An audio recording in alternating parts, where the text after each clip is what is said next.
Hi guys, welcome back. So let's see if we have a bit more luck this next time.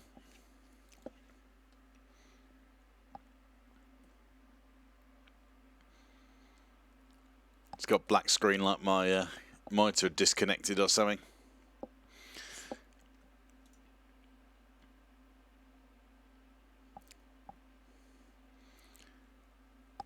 Had that crop up before, and generally the way to get around it is to just reboot the whole thing and start again. At this point then we're 1-0 up as well.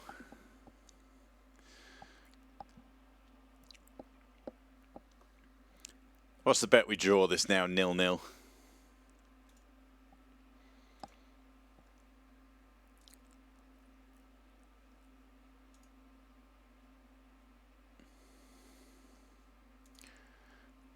Oh, I just noticed Swansea have got my another one of my former players.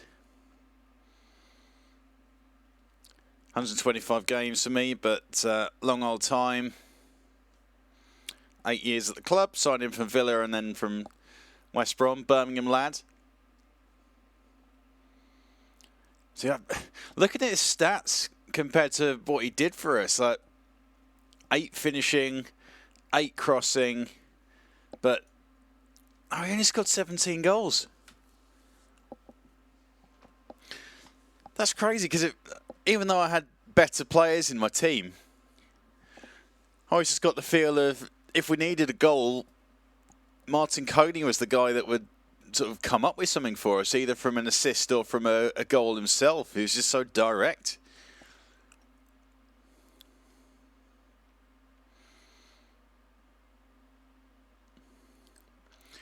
Due to injuries, had to play him at left back a little bit as well. Did a job for us at left back.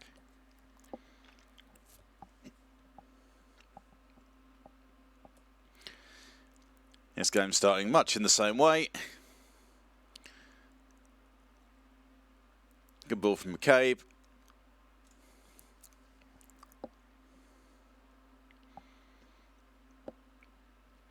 Keeper may be disappointed to be beaten at a tight angle like that.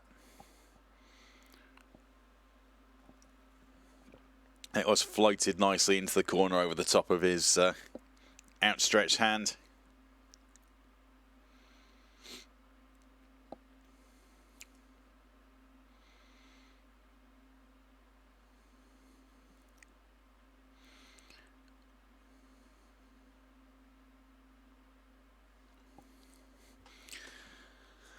A little disappointing football-related thing. Pre-lockdown, I was playing five-a-side on Wednesdays, and the league local to us thought it was going to be restarting on the 5th of August. Looks like they've moved it now into September before it's starting up again. And the way things are going, it'll just be moved yet again. Wouldn't be surprised. My wedding in October also not a thing. And we can move it for free up until March, otherwise have to pay extra for next year's rates. But I don't see it being sorted by March. That'd be the disappointing thing if we have to then resend out invites for a new date in March and then it doesn't happen then as well and have to move it again. Just be a nightmare.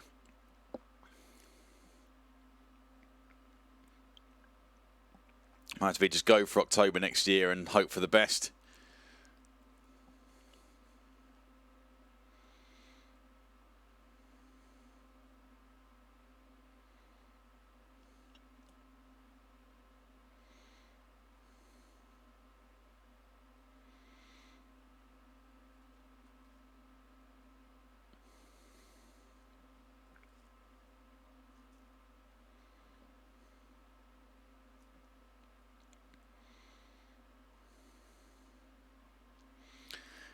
Harry Richards with second.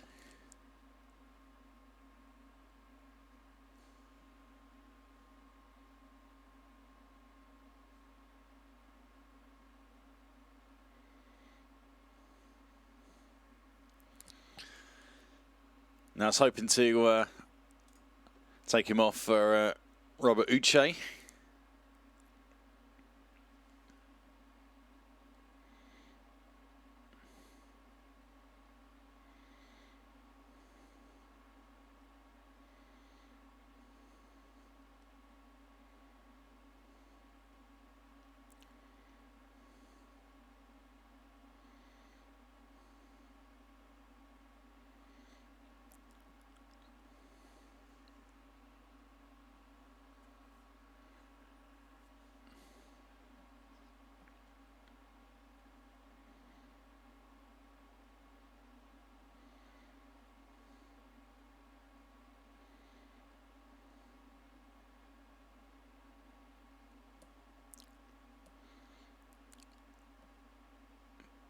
All right, okay. Hatters.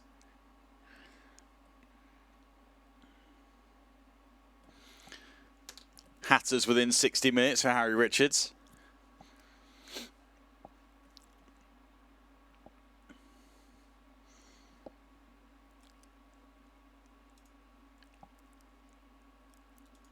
Well, at least I can make that change. That would be like, you've deprived him of his hat-trick. Which often happens in situations like that. Right. Just got to familiarise myself with some of these players again.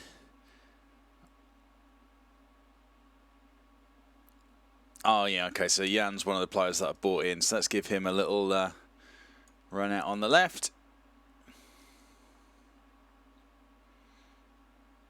Let's think if there's anyone that I need to give, really give some football to.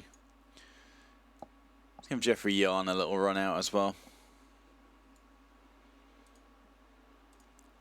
Because I think he's got good potential. Jan definitely does.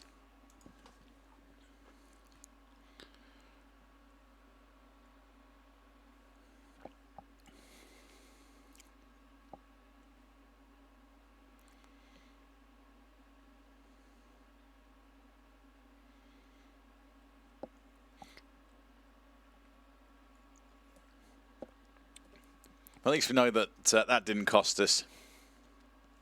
That little game crash.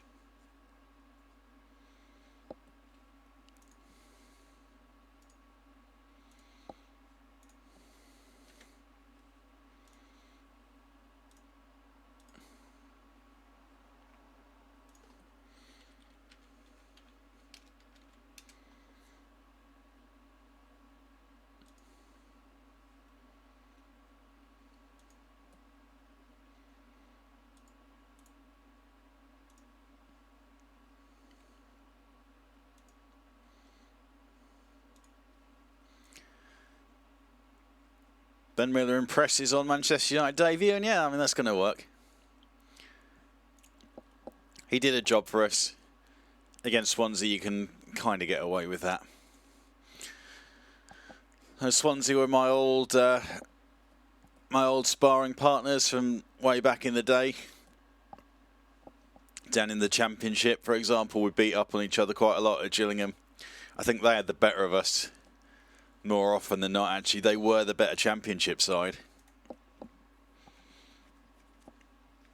And same when we got into the Premier League, I think we spent our Premier League money a little better than they did. But they're still in the league. Fair play to them.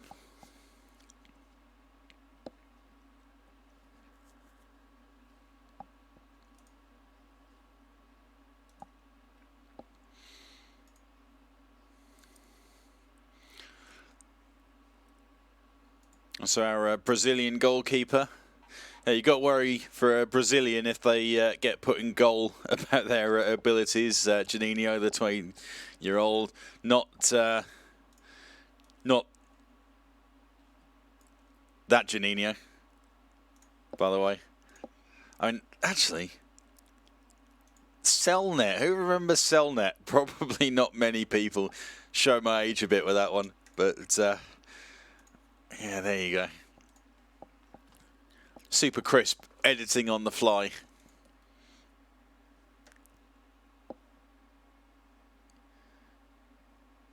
I didn't even get it squared off. That's terrible.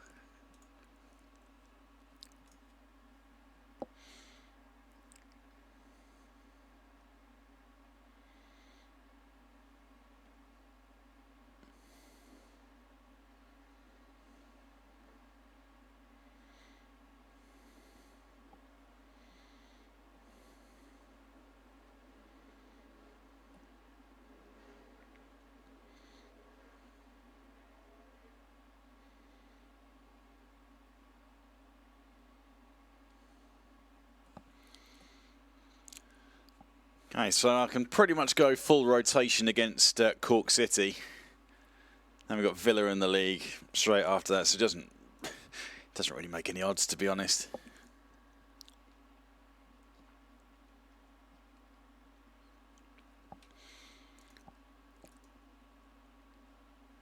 So I've got a very easy run for the start of this season. So when do our first real test come in? Manchester City, Manchester Derby. So we've still got before that Bournemouth, Wolves. Should both be winnable games.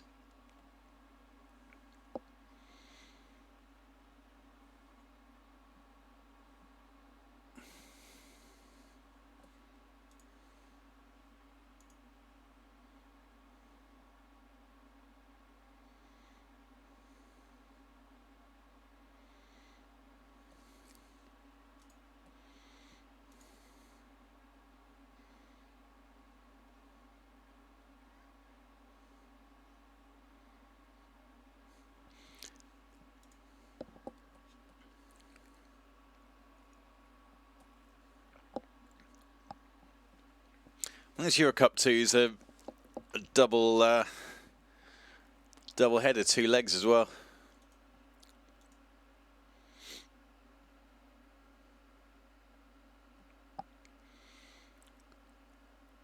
Jan Suchi could become better than Harry Richards. Okay. Comes good Nico Perez.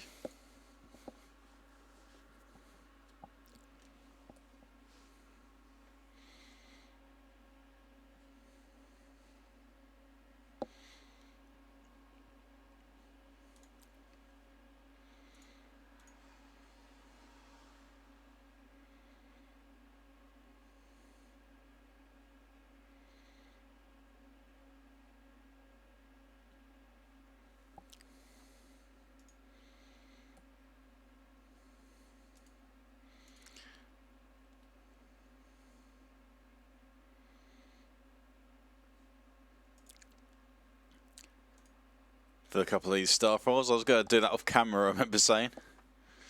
Definitely haven't.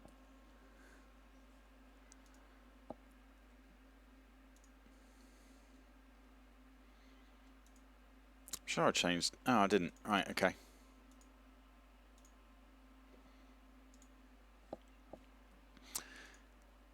I didn't delegate that then, it seems, so we'll do that.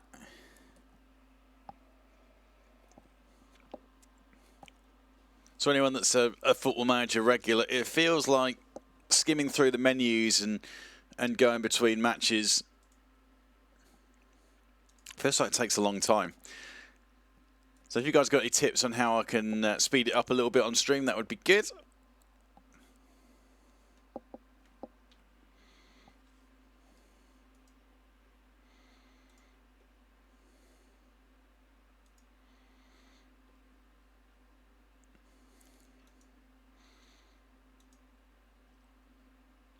I've got some players who are fit enough to play in this game now. Maybe a good idea to rotate them in.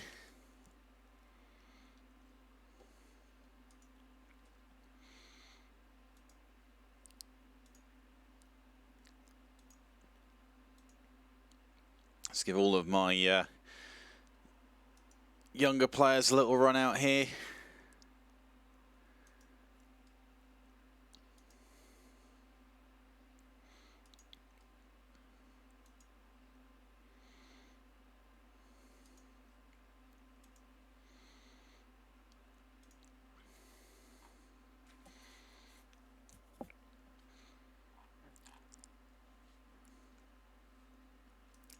This is where I find out that Cork City have got a god tier team. We just don't know about it because they're in a nothing league.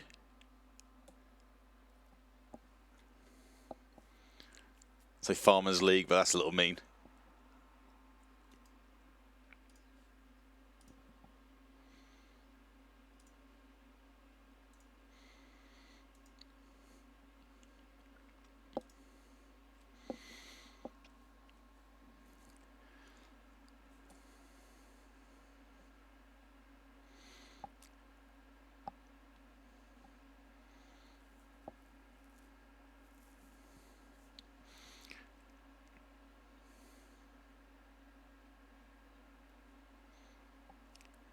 Goal for Diogenes.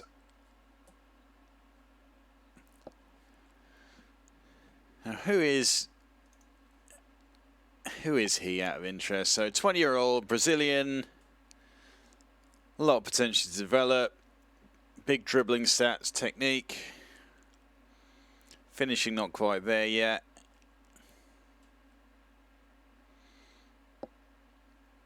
Not that quick. Okay. Well, he needs some finishing then, doesn't he? And then he'll be fine.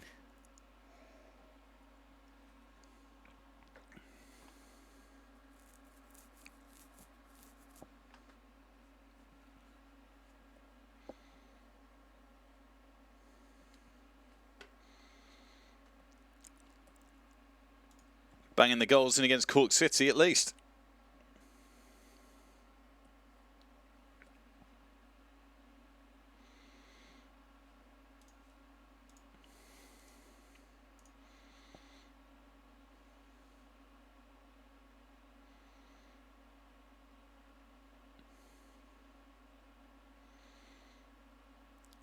A.D. Johnson as well.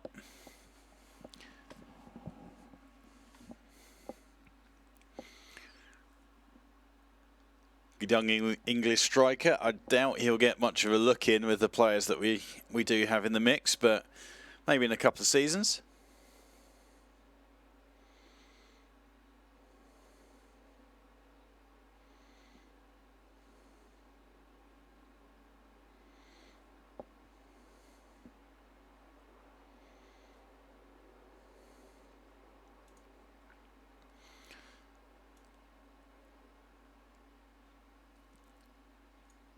Let's give him a run out on the right anyway.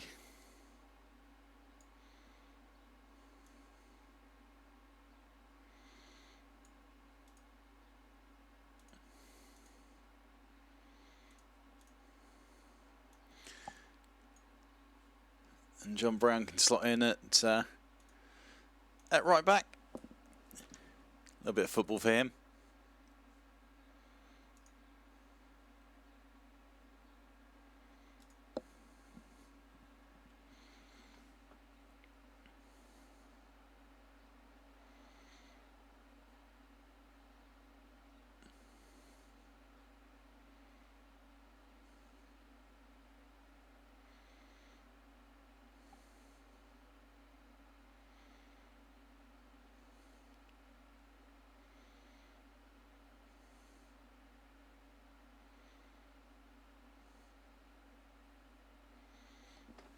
Lacey missed a sitter last time. They got a goal this time, yeah.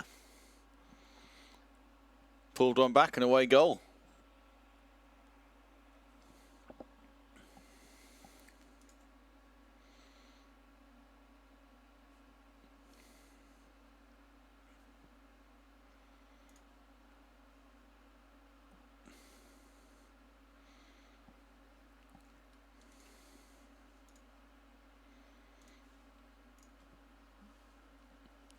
On the rotation side, they did good.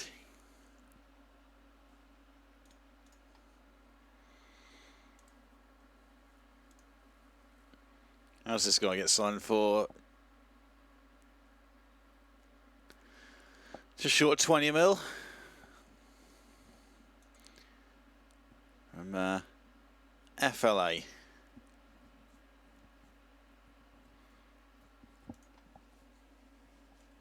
Fluminense, I guess. They Brazilian.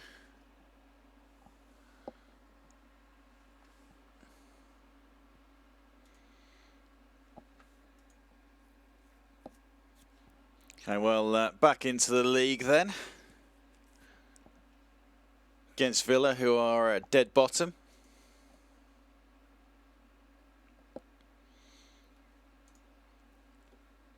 Only after 2 games, though, of course.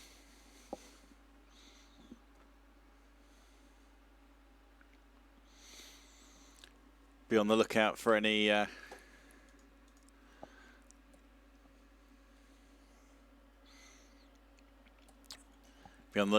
ex-Gillingham players. Try and give you a brief story of some of the heroes of this save from before.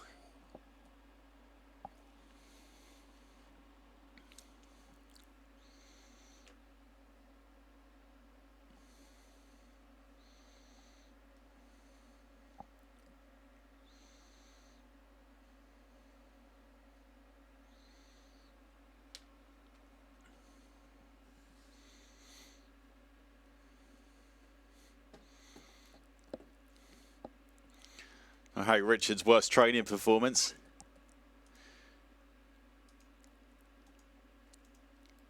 He scored a Hatters and he's gone and cruised, hasn't he, in training?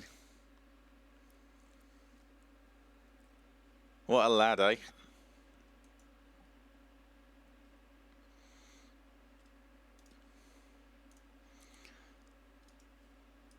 That's filled a couple of the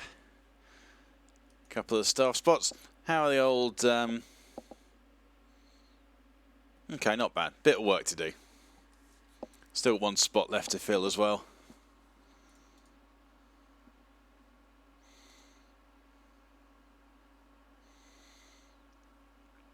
How's that helped us? Okay, not bad.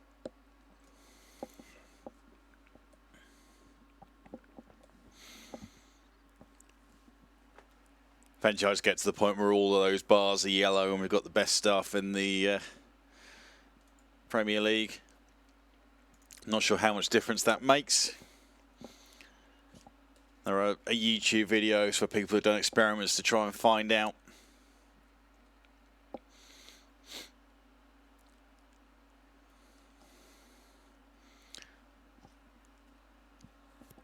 I think the general summary is that it has some impact.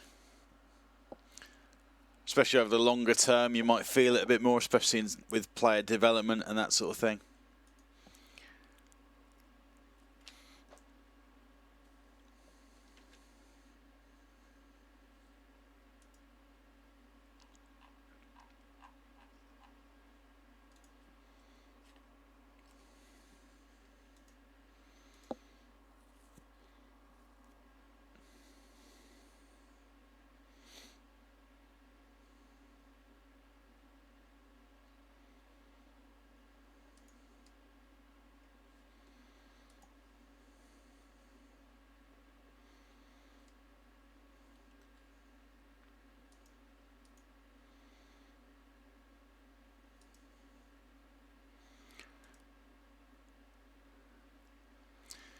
Okay, so sort my rolls out.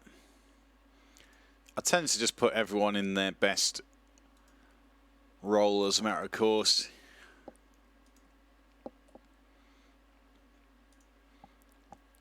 Sometimes you change it a little bit.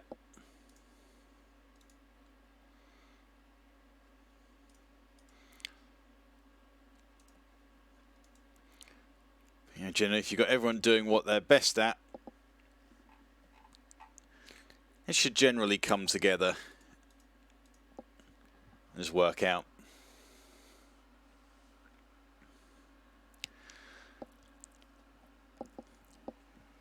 For example, in my Gillingham setup, and yeah, I think a little bit here as well. If you've got inside forwards and wingers, they'll do different things. So your wingers will probably put more balls into your striker. Your inside forwards are more likely to cut in and try and make something happen themselves. But you know, it's useful to have a bit of both. You can have one on each side doing different things. The Gillingham team, for big chunks of it, it was inside forward and inside forward on both wings. So you get goals off of the wings. And then you'd have a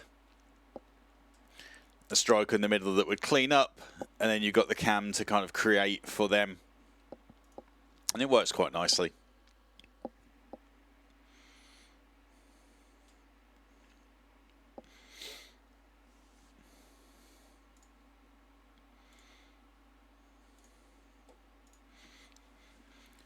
If you've got a wing back that's quite attacking, you might then change the centre back nearest to them and their approach and how they might play. But it's, you know, little tweaks.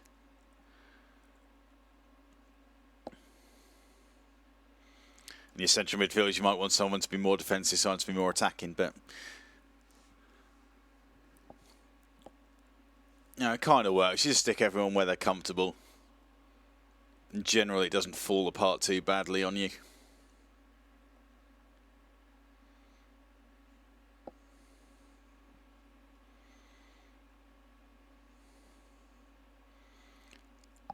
So we've had all the possession here, 72%. Just need the goal to come with it now.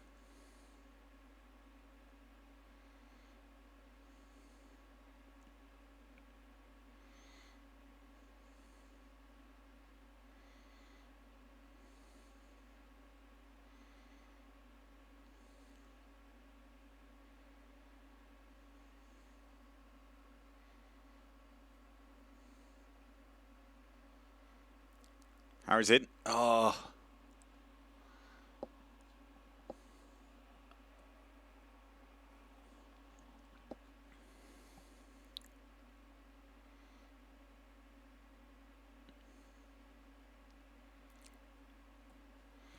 So something that I like now with this setup that I haven't always had, as top quality strikers cost you probably the most money out of this game.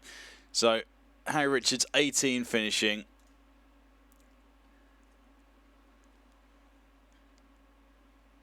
And then Robert Uche, when I can show you, I think he's 19.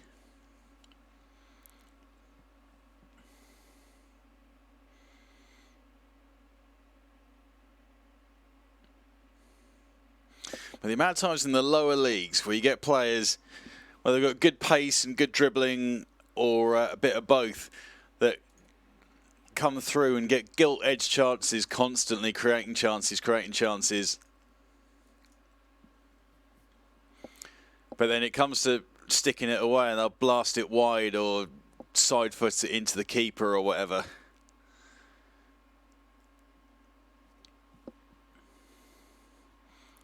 I need that finishing stat to be there. Now Richards in behind. This should be in. There you go. They say in leagues like the Premier League, some of the top leagues, you may only get 1 or 2 good chances a game. You need to put those away. Point proven here, in behind. No defender anywhere near him, just the keeper to beat. This needs to be in. It is automatic. I remember when I went up to Gillingham when we had our season tickets in the Championship, and we played against Cardiff. Cardiff had Rob Earnshaw up front, the Welsh international, and he's about 5'7", something like that, I think. And he didn't really do that much in terms of the build-up play, but he got 2 chances on goal.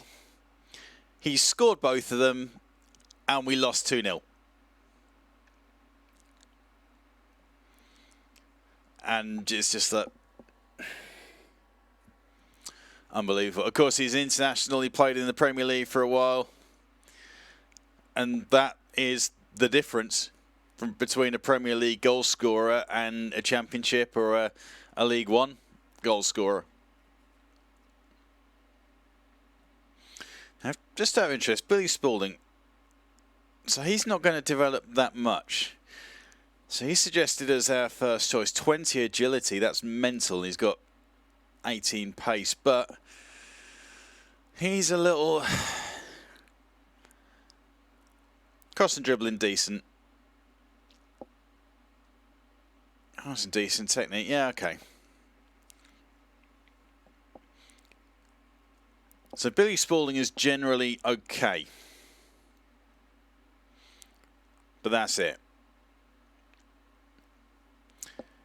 So what I'm more inclined to do is, I think Mika, who I signed from Gillingham, is actually going to be the better option in terms of what he can bring to the team. I think he's a more dangerous prospect.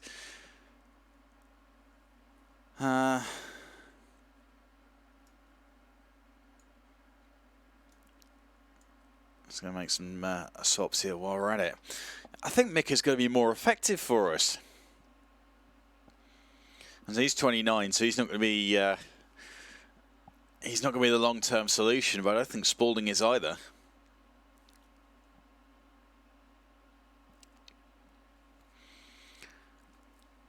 So I've got players that are going to develop and do a good job for us, which is helpful, that are first-team ready players now. So I think the areas that I'm going to need to look at going forward is right wing, and then maybe left back. Because I like McCabe, but we've only really got 4-5 seasons out of him before he's going to be out of there.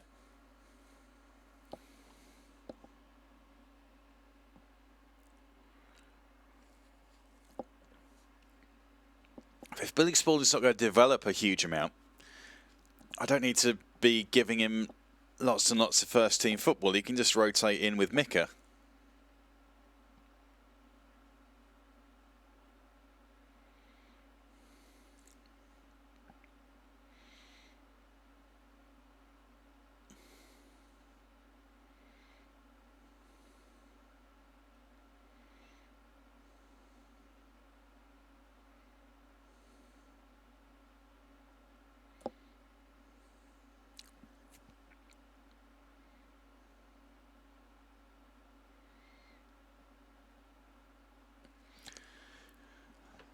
And then here we go, point proven.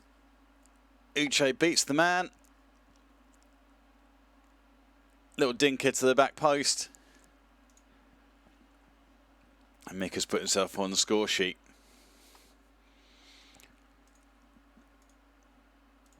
So I think my play, Mika's going to start regularly on the right. I'm going to look for, at the end of the season, a right winger.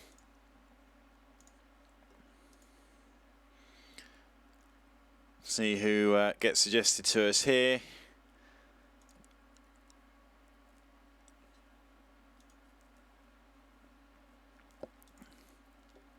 I don't think either of those three are out. We want someone a bit younger.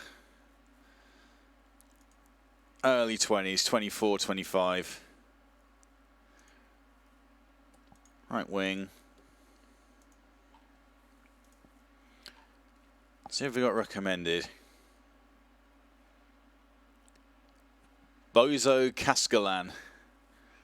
What a name, eh? Inside forward, can play striker, 17 dribbling, 17 finishing, 17 first touch, 18 technique. Why? I mean, that guy's a... For a start, that guy's a striker. Basically, with stats like that. 17 dribbling, 17 finishing, 17 first touch. Jesus. But pace to burn, 20... Right, okay, this is my guy. This is definitely my guy. Even if I've got to blow the whole budget on one player, I don't need... Sorry, near, but what have we got here? Dominique Genevieve. 19-year-old Frenchman. 145 already.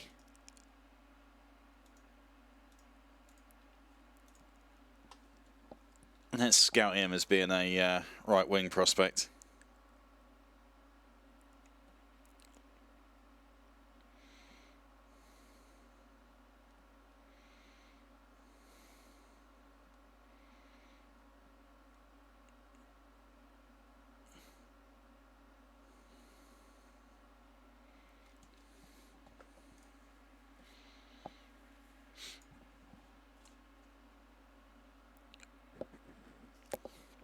So Bournemouth next.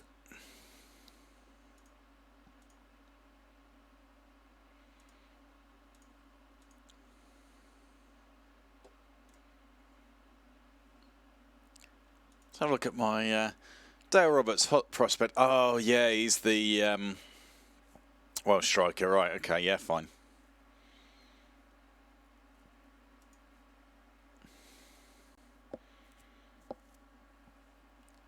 Can he play anywhere else? Or could we fit him to play anywhere else?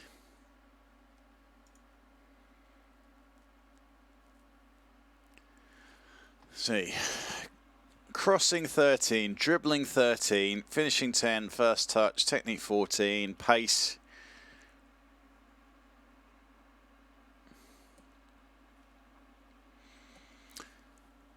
This is odd. So he's an advanced forward, but he's got 13 crossing, 13 dribbling.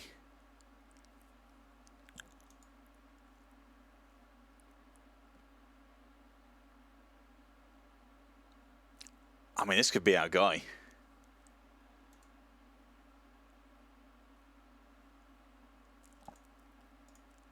And that should be his spot for a start. Why did he go out on loan? And this is the problem sometimes. When players get dropped out on loan or whatever. Maybe they shouldn't.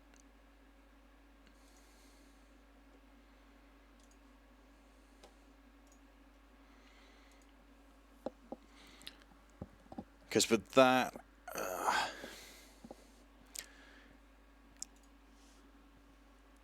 I might have to recall him in January.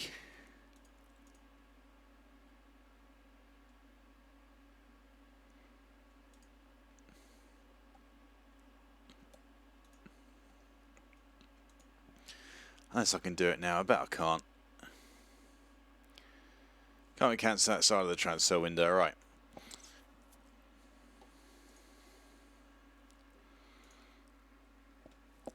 It's either that'll blow all the budget on the German lad,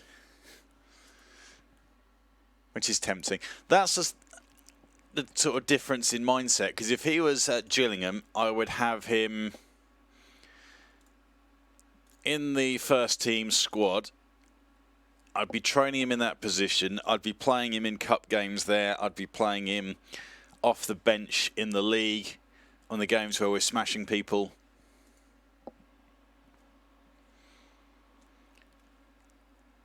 And sort of moulding him into that player.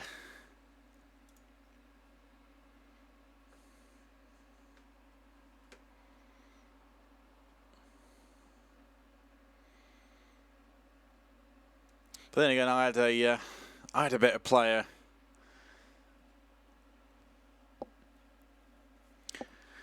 Yeah, I mean, that's the thing. My right wing was actually better at Gillingham than it is here, because I had... I'm not even going to try and pronounce his name. But he is English, 26-year-old. And he's got similar kind of stats. So 16 crossing, 14 dribbling, big agility, big pace. He had 16 finishing, though, which is one thing. So useful to play in through the middle as well. I had this guy. Signed him from Southampton, played 30-odd games. And then I had Mika Hakkarainen, who was the backup option, which is kind of the setup that we've got here. But Mika's pushing for that starting spot. I think that's where I'm going to put him, actually.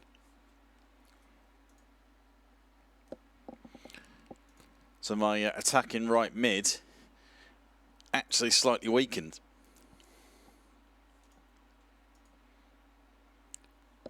Play Uche there, I suppose. Might try that in this game against Cork and see how he gets on. Uche out on the right wing. He can play there. It's not his preferred role because he's not got the crossing numbers, but he's got the finishing, got the first touch. Dribbling's decent. His pace has dropped off.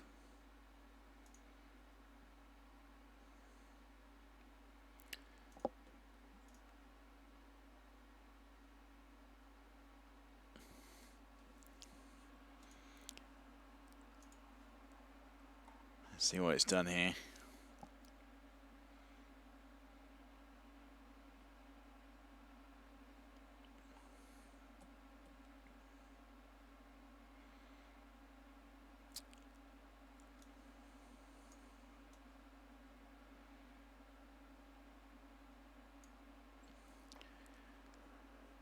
Need Oliveira for the league.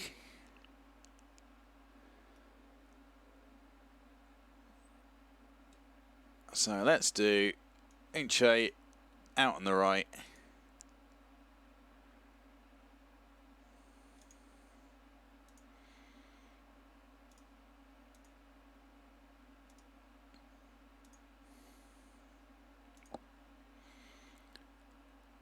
Can you play on the left, my man? On the left, on the right. Can you play on the right, my man? He's right-footed. It's like being right-footed works for the inside forward because they're going to go that way and in and shoot. But he hasn't got the crossing numbers at all. So I could develop him, get him to play it on the right and work on his crossing stat.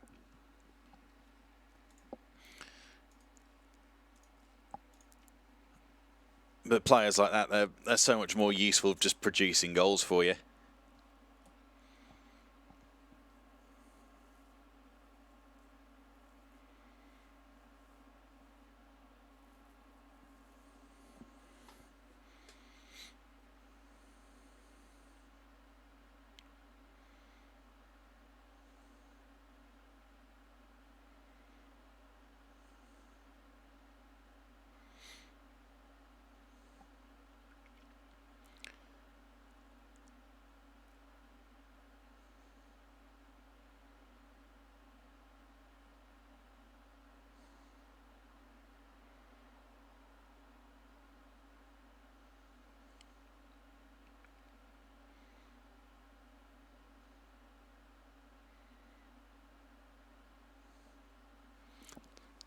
So Diogenes, again popping up with a goal. That's cancelled out Cork's away goal they got against us at Old Trafford as well. Not that I was particularly worried, but any doubts of us getting the right result here have now disappeared.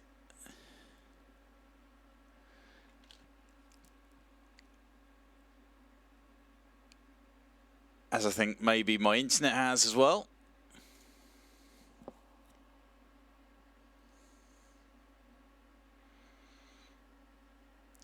So if the stream manages to survive this.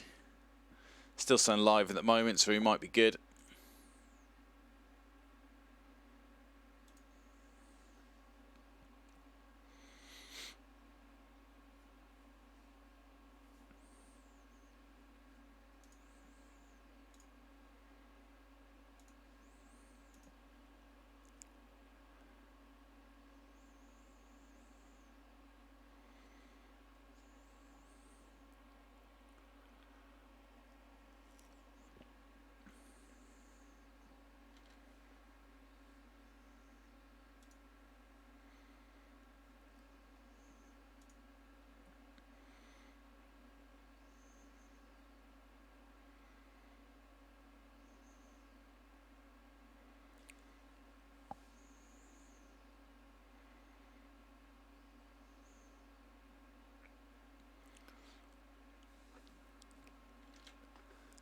I think we might be okay.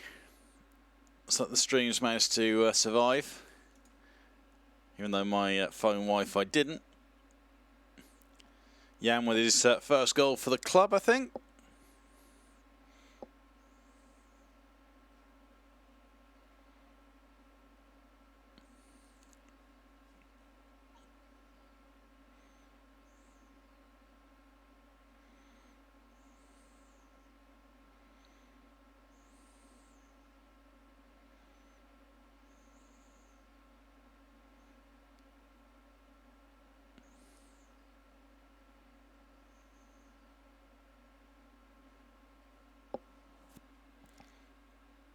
And let's make a few swaps then.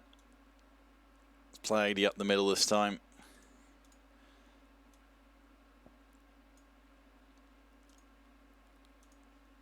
Mika can have a little run out now. He's cemented his first team spot. If he doesn't get injured, which is something he did a lot for Gillingham.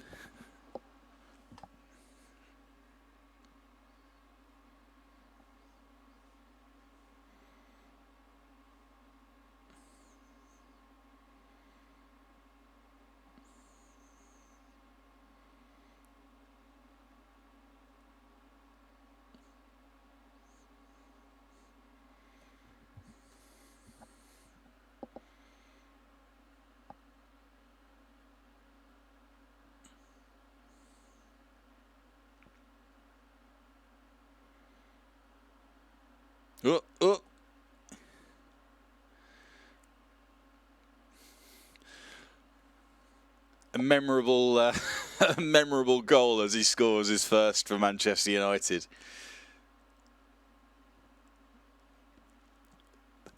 He slid in and watched it dribble over the line. What a way to start.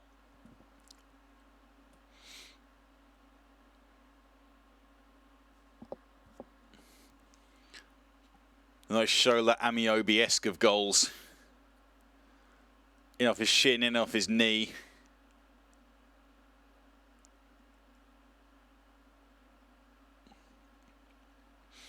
Andreas has much more quality than that.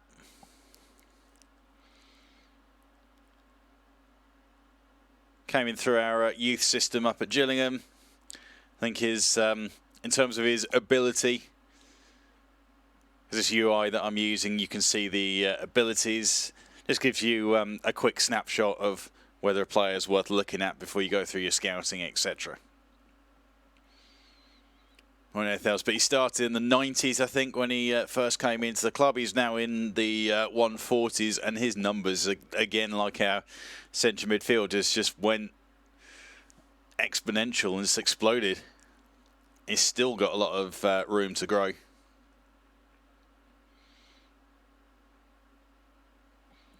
I'm going to make sure I rotate him in plenty. Allow him to see plenty of first team football.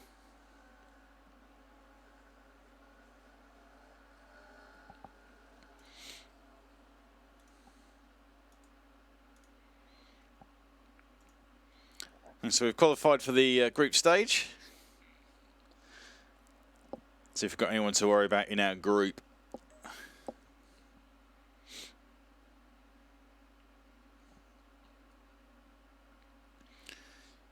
So we've got Bournemouth coming up. Let's just see out of interest where we're at on the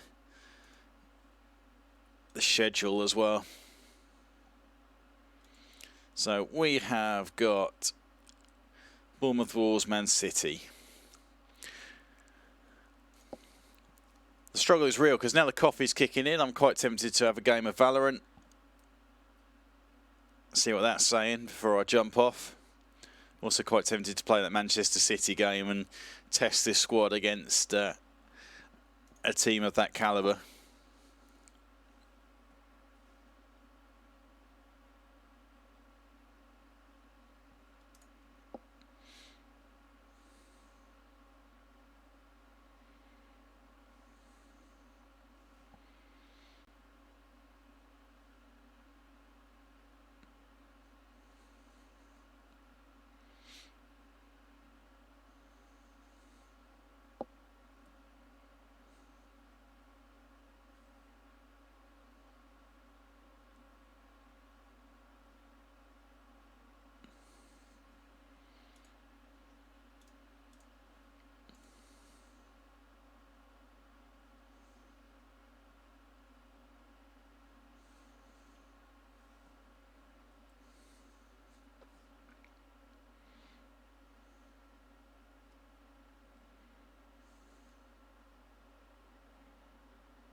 Okay, let's see who we've got then.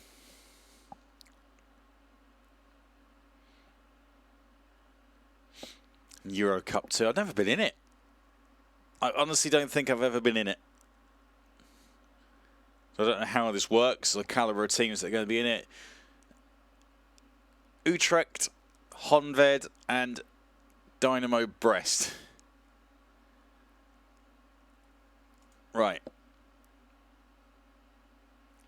What other teams? You've got Brøndby, Rostov, Marseille, PSV, Rangers, Malmo, Zenit, Maccabi Haifa. Oh, Christ. Okay, right. We're winning Euro Cup 2 then.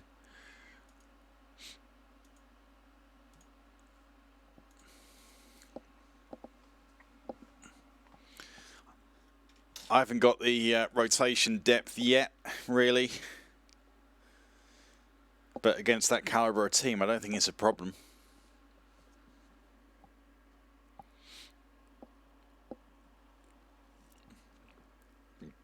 It's kind of my next step in how this works. I don't know if this is the right play or not.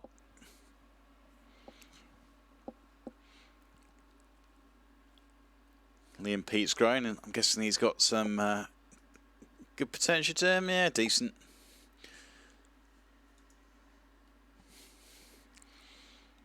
And Juninho will end up growing past him. A couple of good goalkeeping prospects. But generally, I'll get the first team set and ready to go.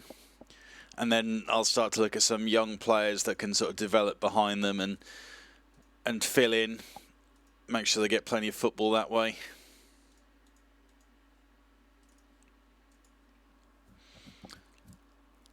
So I've done the first part. I've got the squad ready. And now we just need the other rotation options.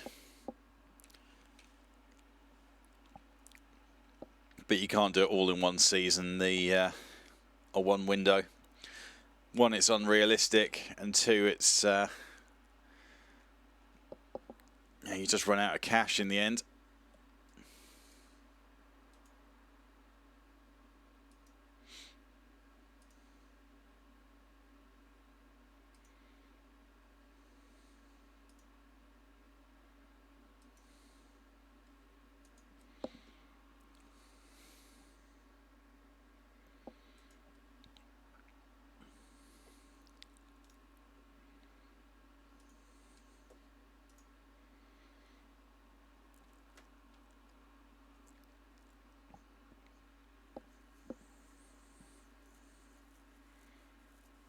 Okay, rough plan then. I think we'll smash through these games,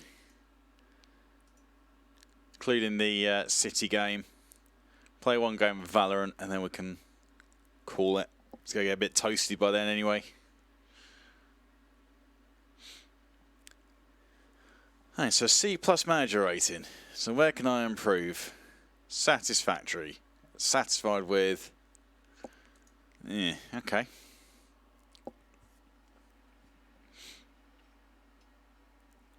Maybe I need to build it up over time.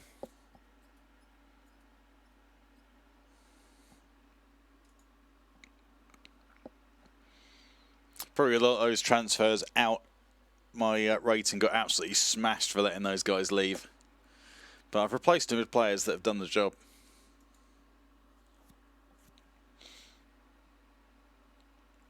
Or are doing the job and will continue to do the job going forward.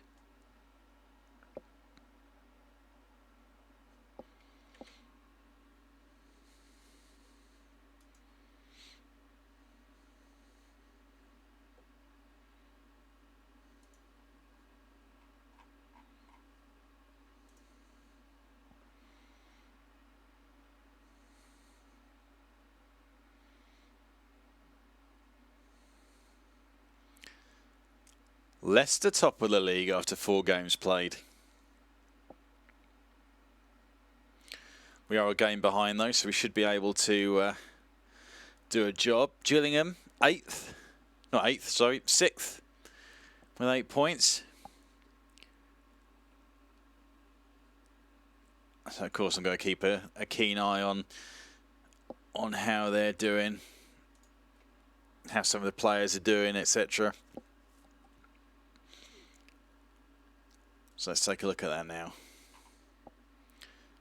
So I guess I want selection info. Yeah, here we go. Sort of average rating. Finley Burns, Arsenal man that we bought in. Stockbridge wants to move to a new challenge. He spoke to me about that. He's one of our 3 central midfielders. English, I can't remember where I signed him from. Chelsea, I think. £5 million from Chelsea. A lot of money at the time. But, he did a huge job for Matthijs de Ligt, who I brought in. Doing the business on his rating. Gary O'Connor, who scored 1. Jose's having some struggles.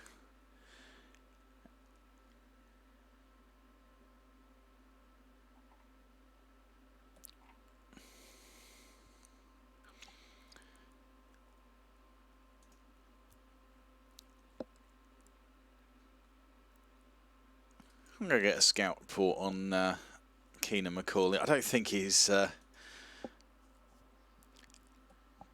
the potential to develop to the kind of level that we would need. But it's worth having a look. It's out of interest.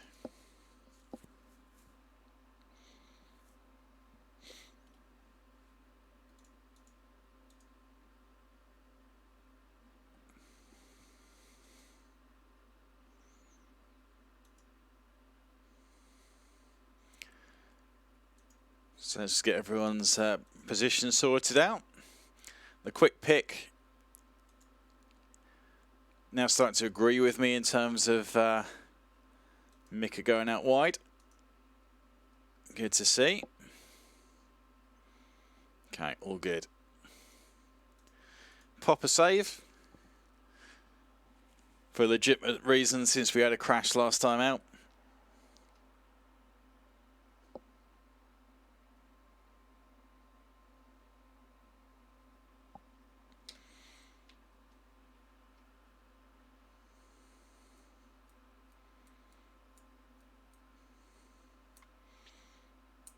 See if we can cement our spot top of the table. Harry Richards unhappy. No, what was that about? I can't remember. I think he wanted me to strengthen the squad, which I have done. Unhappy at the failure to strengthen the squad. Right, okay.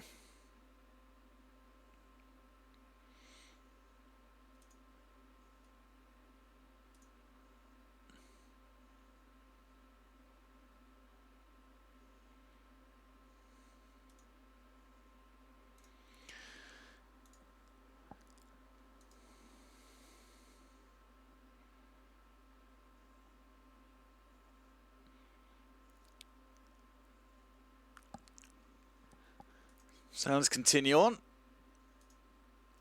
See if Harry Richards continues his fine goal scoring form. Bournemouth were a real problem for me when we were at Gillingham. They shouldn't have been.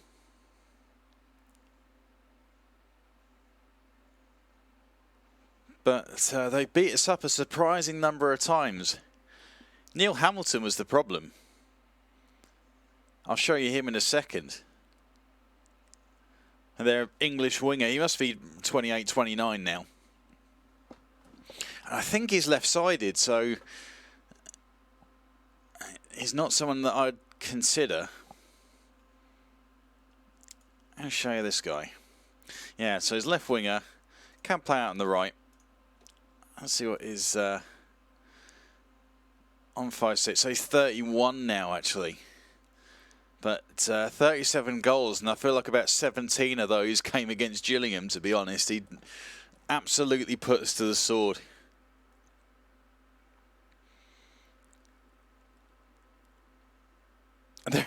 There he is again, so that's the thing. Always pops up, and here we go again, in Bournemouth maybe being my banana skin team. Especially when this gives us the potential to go top. So Mika's got a good delivery. Floats it in there, keeper claims.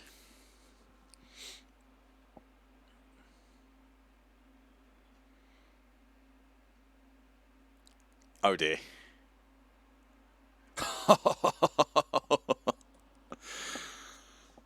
See, that is what I'm so used to coming up through the lower leagues and the kind of forwards that we've been able to afford, apart from Jose. Jose was our guy.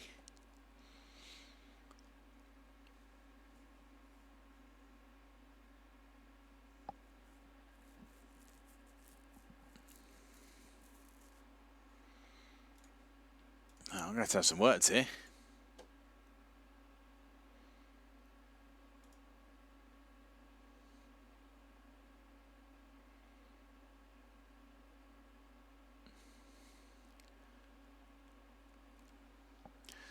Oliveira off the delivery of Mika. Okay, that's a bit more like it. Brings us at least level with the top spot, but we need more out of this.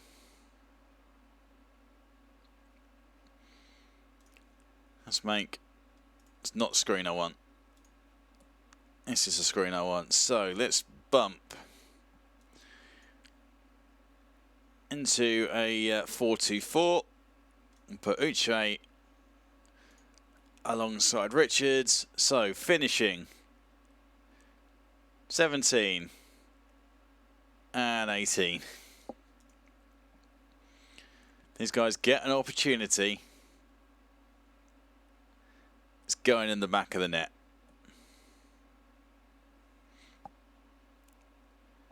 If it's off a boot, anyway.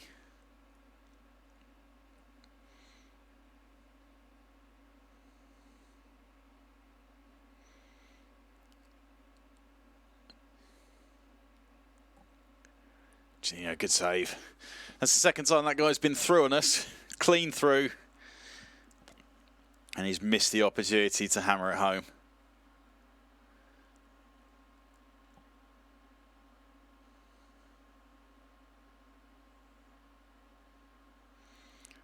Sometimes that can be all the difference.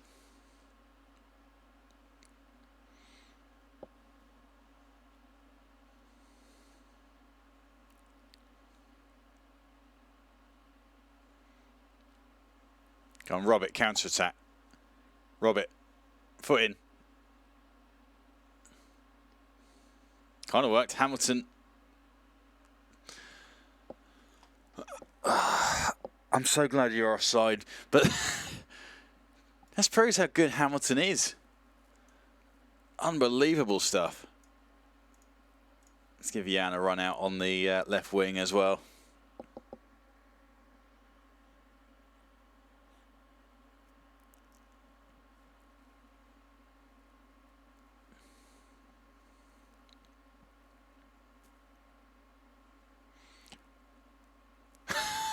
Mika Hakkarainen, unbelievable.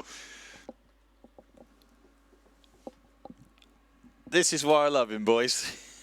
Look at this. Right, okay. Let's be 1,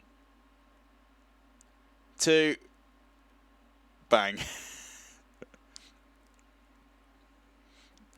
It just seems to get his head down. It's like, I don't know what to do. I don't know what to do. I don't know what to do. I'm just going to run for goal and hope for the best.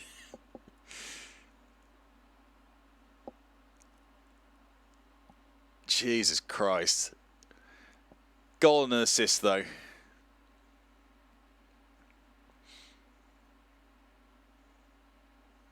He is the man for that position.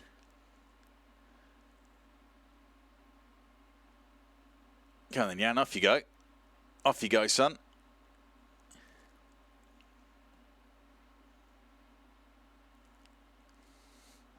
Rick again, in behind.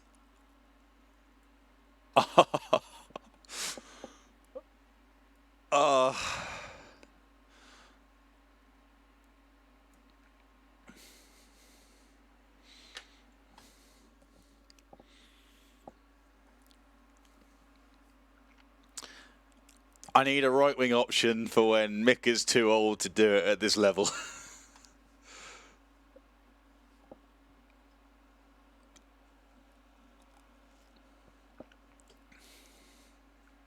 Absolute superstar.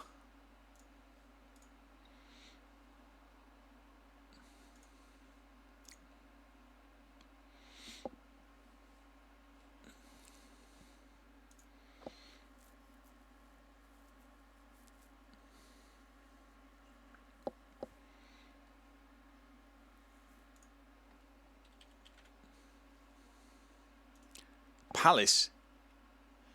No. 10 mil to Palace in the Championship. No. Right, okay. So, this is...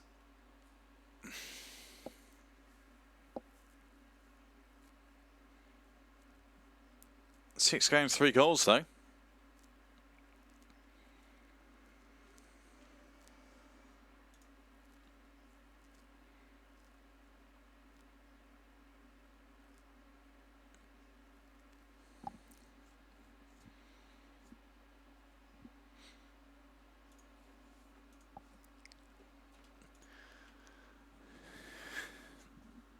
thought of having Matthew at the club. So he was one of my first big signings at Gillingham. He was the man that I thought was going to push us forward. And he didn't set the world alight, but he was always useful, always good as a rotation option, always good for a goal once in a while.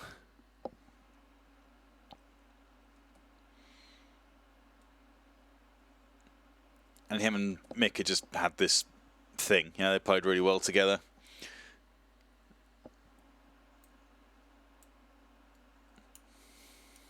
It's silly because I've got enough strikers who I'm going to struggle to rotate in as much as I'd like to.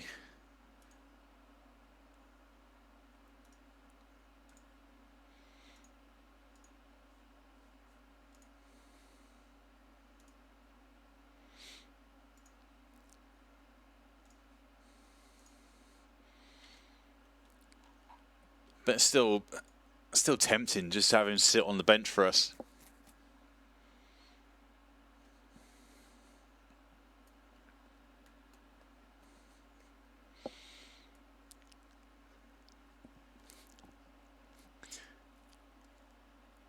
This is a really odd analogy, but it's kind of like having a...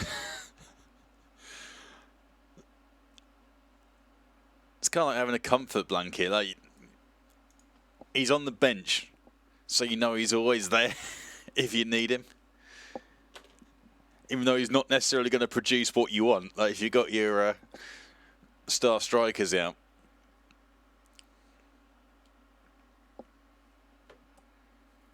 I think I've got Harry Richards and Robert Uche out there. And they're not doing the business. The man you wouldn't go to is Matteo. But that's kind of how my thought process went and has done for the last, well, however long he's been at Gillingham. I can't believe they sold him. It's brutal. But if there was two players that I'd want to have in my backroom setup at the end of their careers, they are it. Mika and Matteo.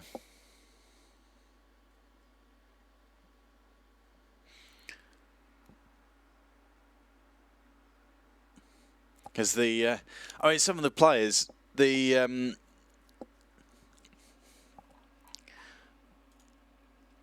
I had 3 Mexicans, but 2 in particular, like Sergio Ramirez at central midfield and Gilberto Aguirre at centre back.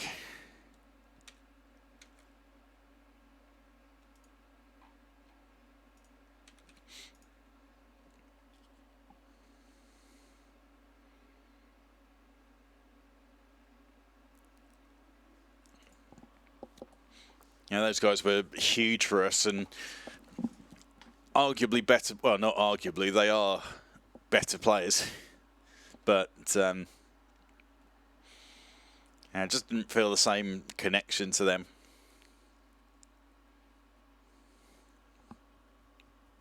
I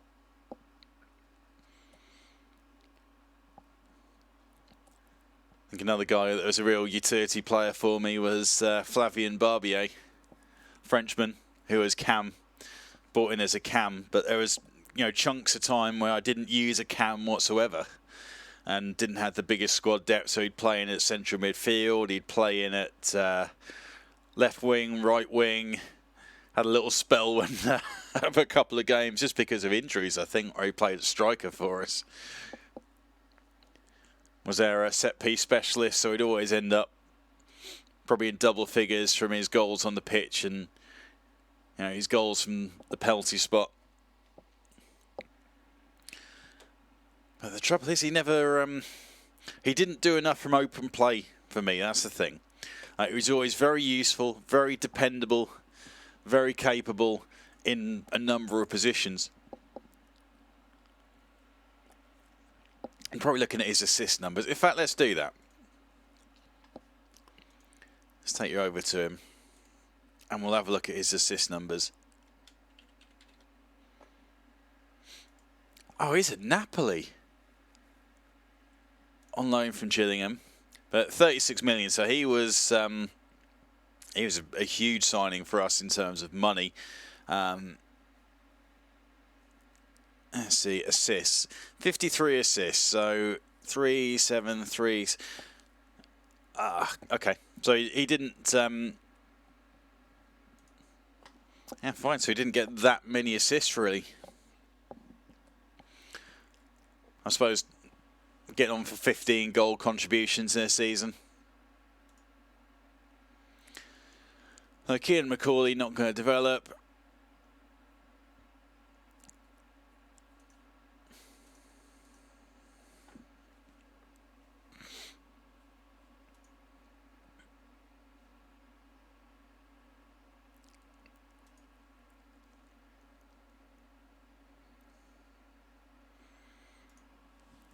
See if he's planning to go into coaching at any point.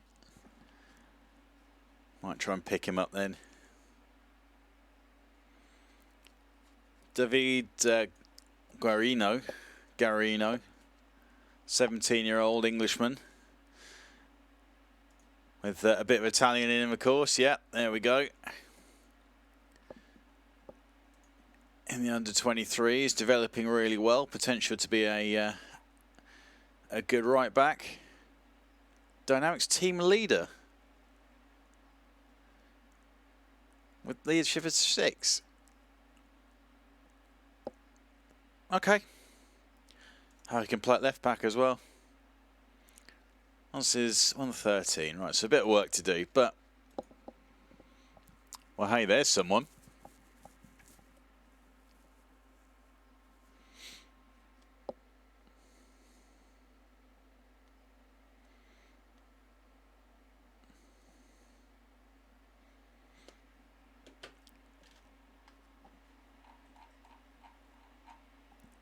Okay, let's crank through these games then.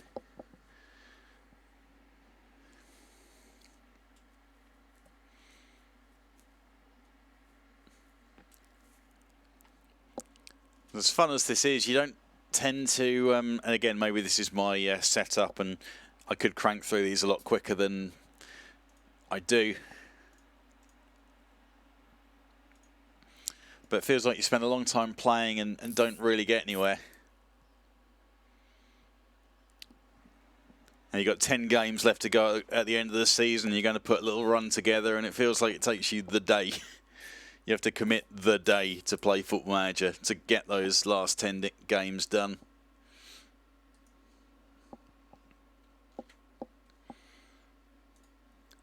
And since I'm doing okay in subs, mainly from, I guess, when Counter-Strike appears in this channel and I'm casting games.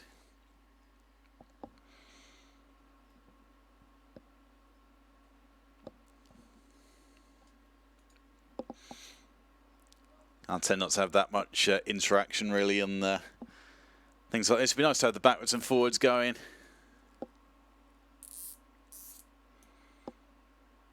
There's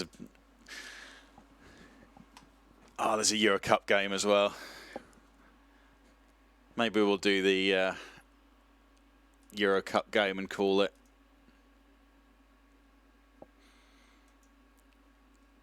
Sofiane Italia for FC Bayern Munich. Where do you stand on his future? I'm not really sure. If we're being completely honest. That I don't like. That I really don't like. Declining ability. But he's also one of our best players. Goal every 3 games, roughly. This is a tough one. I mean, out of interest, director of football, test targets.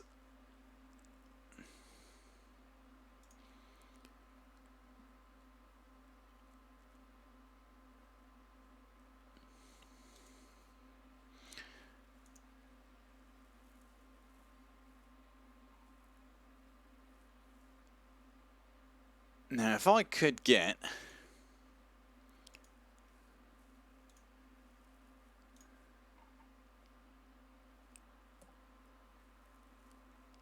a junior Arsenal, 20-year-old, 157, dribbling crossing technique, winger with Harry Richards, how much do they reckon I could get him for? 56 to 108 million.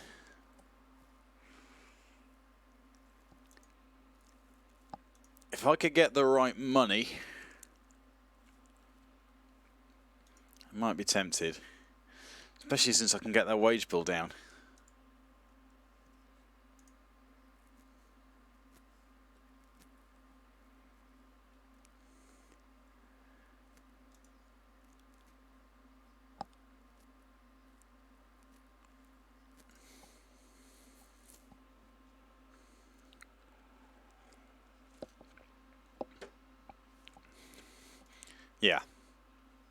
Yeah, okay. Bayern Munich want to give me 100 mil for a 28-year-old.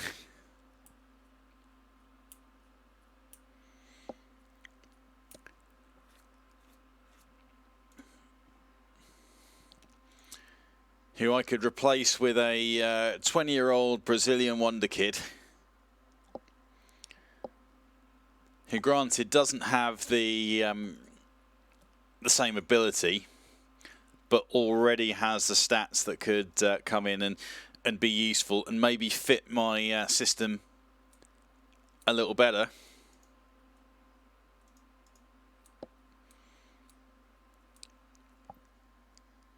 That seems like a fair kind of decision to make.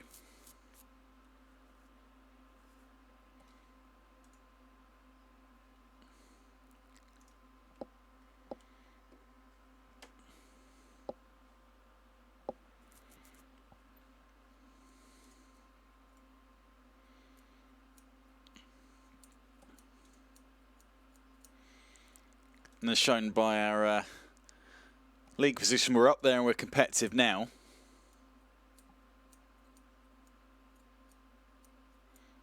And we're already competitive now. And if we can do something that will make us better going forward for the next couple of seasons.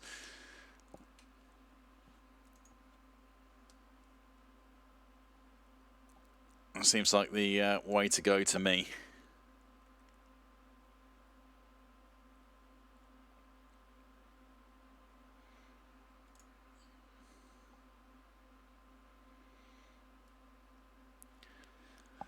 Okay, so these games are in quick succession, so I think we might be able to get this done.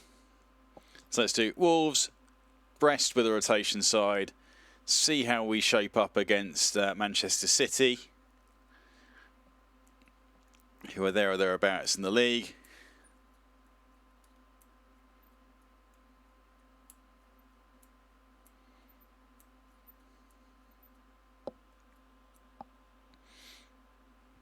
See just how competitive we are, and then we'll play one game of Valorant and then call it.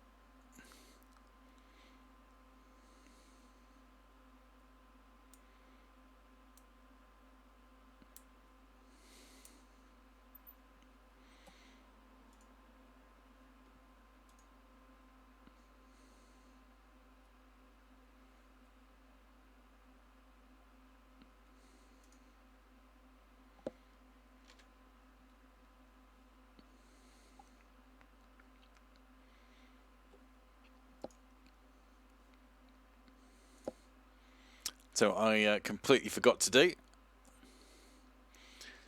Completely forgot to turn off the overlay.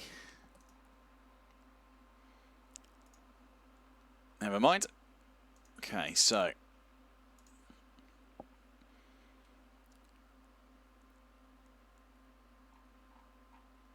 everyone's ready to go. How far off is... Why do I need to sign the Brazilian?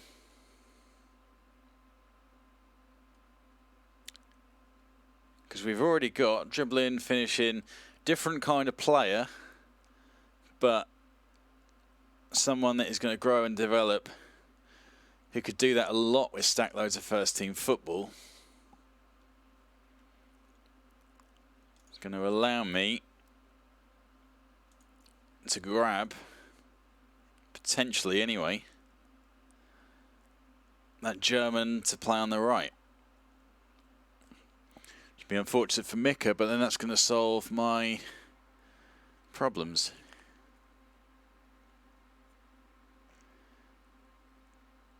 And then Young can do a job on the left. We've got Robert Uche who could fill in as a backup for now. And then in the next window, I need a rotation left winger.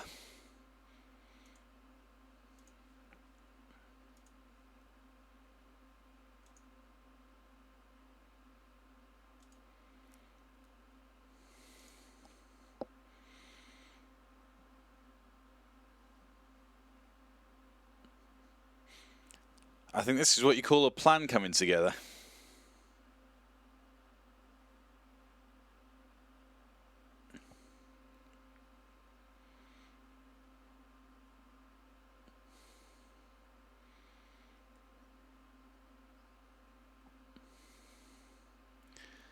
Now 77% possession. This is ridiculous. Let's have a goal, please.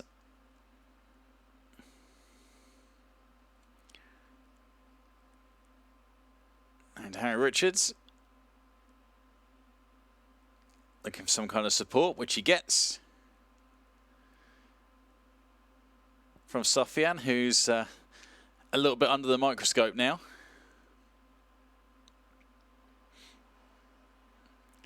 And Mika, loop in.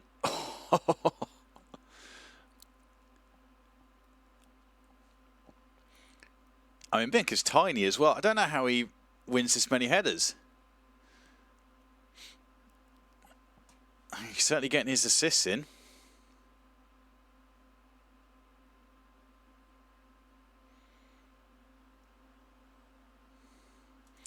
The amount of times that Mika comes drifting in and wins headers, and he is, stats starting to drop, 169 centimetres.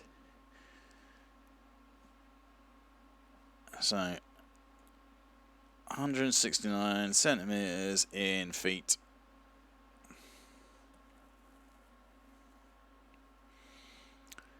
(5'6", and yet he is able to win headers, and he's got a jumping reach of 4, and his heading stat is 9. But he comes away with an absolute boatload. Now this guy can put in assists. 10, 10, 11.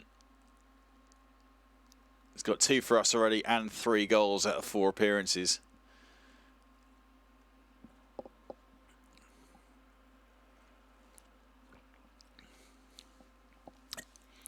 I saw in the board conferencing they are concerned about the finances involved in the deal for Mika Hakkarainen. Well, his stats are starting to drop, and he's 29, and I spent 50 million on him.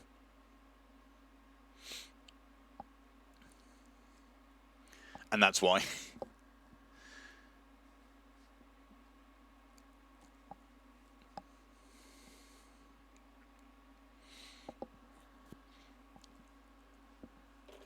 He just produces.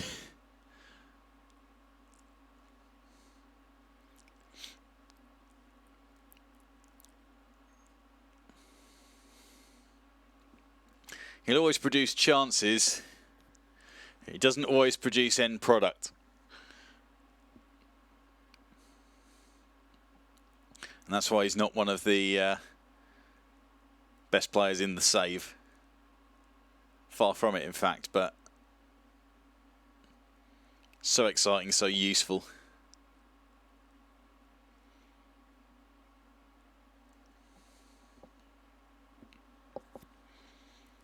As does Marcos Polax is a man.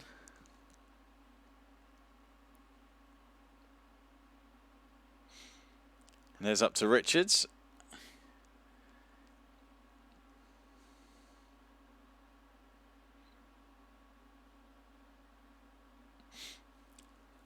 Mika's off again, driving into the box.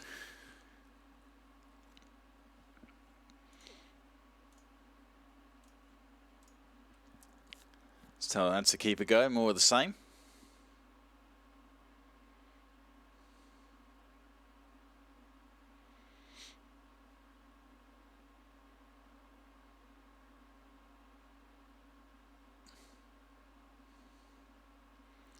Harry. Incredible.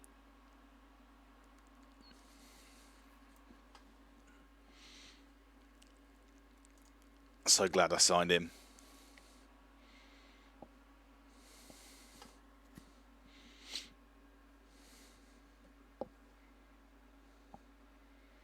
England have got a new talisman up front, and his name is also Harry. It's like it's fate.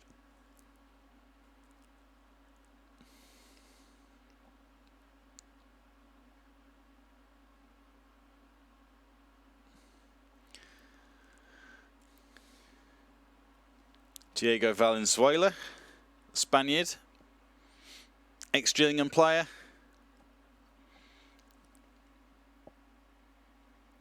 Only spent a season, I think, with us, maybe 2. Signed him as Matheo's replacement. Similar kind of player, but better on paper anyway. Just didn't really do the job for us. As we see, point proven there. A couple of nice opportunities, doesn't make him pay. Doesn't make us pay. He has scored a few times against us when I was playing him with Gillingham. Always the bloody way, isn't it? As I look to make a few swaps.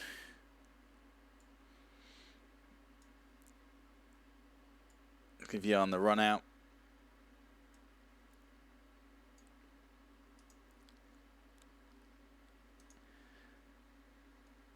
And Cosenza, let's keep his development ticking.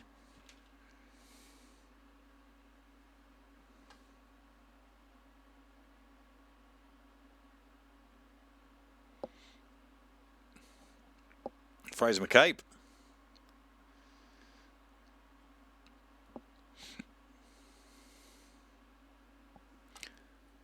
Against his old team as well, of course. Tried to grab him for Wolves, couldn't afford him. Went to Spurs, definitely couldn't afford him. Now managed to get him at United when we definitely could.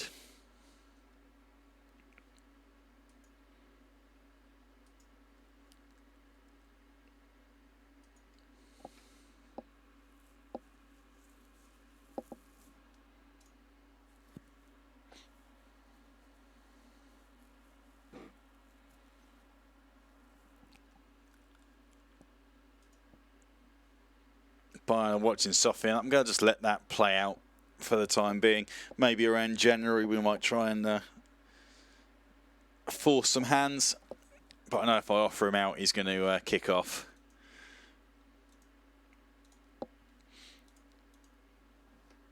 And probably will have the support of a few players. Just don't want to create drama really as we push ourselves to top of the league. I'm assuming that Brest aren't going to cause us any problems. The way to find out, for me at least, using this... Okay. Okay.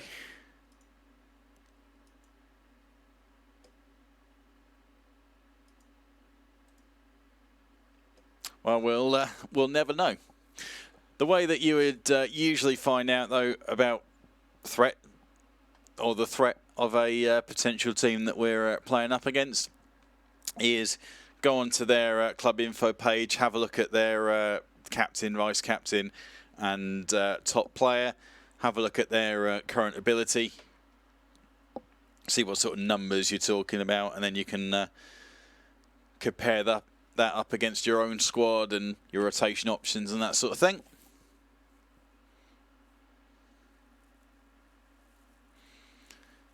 And their league isn't turned on. Their players aren't showing in the database.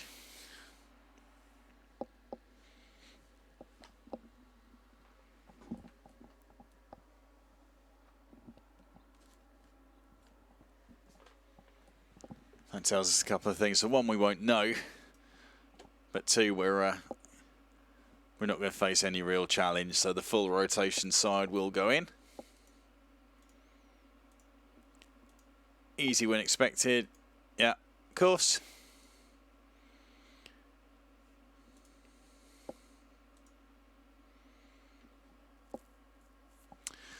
Carabao Cup third round, sorry, against Rotherham. So again, this is go work. Well, full rotation side, full strength side, full rotation side again. Right, ready for Gillingham Challenge.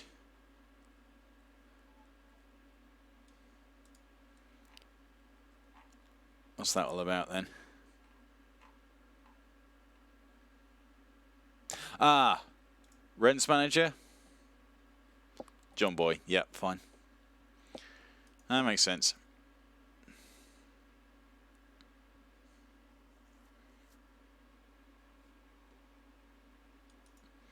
Consortium's target.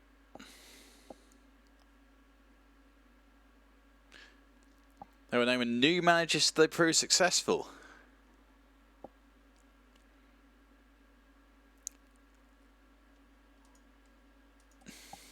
Talk about appointing a new manager. Interesting. So this happened at Gillingham, and we did get taken over. And quick pick with youth prospects. I'll have a little shuffle around here. Darjanese has been scoring well at this kind of level, so he can go in. Happened at Gillingham, and we had a lot of threats. We did get taken over, and then the group that took over, they were talking about appointing. As I figure out what I want to do on the right wing. Now Spalding can play. I think his position is definitely in doubt.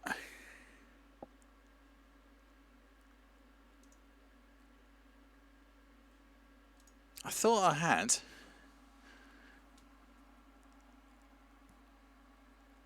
A proper Divine, yeah. Alright, so I got Divine.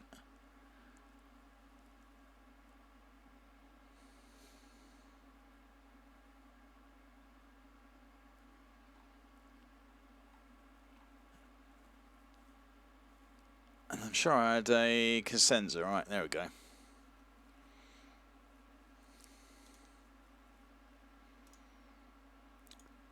Where was I? Oh yeah, about the takeover thing. So the takeover did happen. It helped us a little bit financially. Or was there two? Because Scally went. Paul Scally went quite early on. I think there might have been a second takeover that happened. I can't remember now, but when it was being talked about, they were talking about replacing me with Tony Mowbray. That's ridiculous. They're talking about replacing me with Tony Mowbray. Didn't happen, of course, in the end, and I was able to keep my place and took Gillingham up to the Premier League and won the league twice in the Premier League and won some European silverware while that we're at it as well. You know, plenty of good things happened under my control, but Tony Mowbray, I mean, that's ridiculous. Talk about a big high-profile manager signing to try and get the fans on board. And I've had this talked about in the past, like you're going to be replaced by Zinedine Zidane. Like that kind of makes sense, or would have made sense.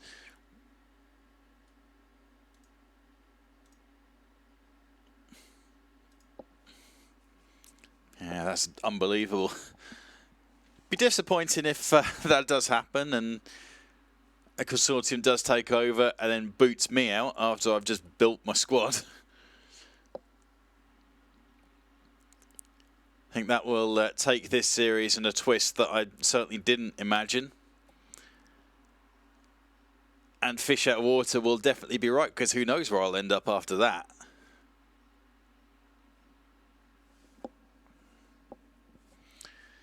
Spent 14 years at Gillingham. Get my chance at Manchester United, sacked within 3 months. from no real fault of my own.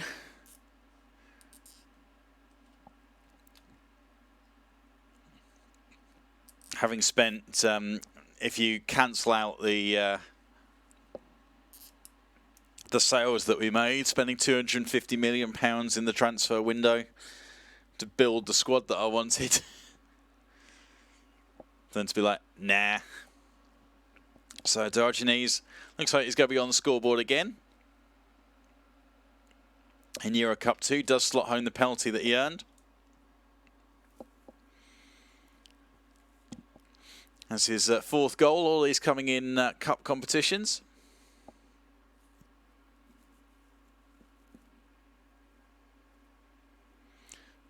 Good prospect for the future for us. Not that he'll get a look in with Harry Richards, I don't think.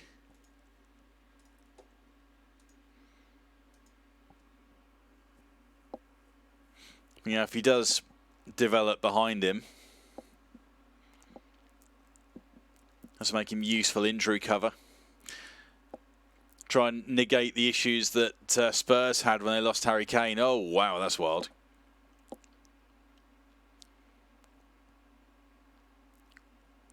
I'll have a check in a second, but I think finishing might be the thing that he's a little short on. Jan's not short on finishing. Can he slot that home? Nope, not quite.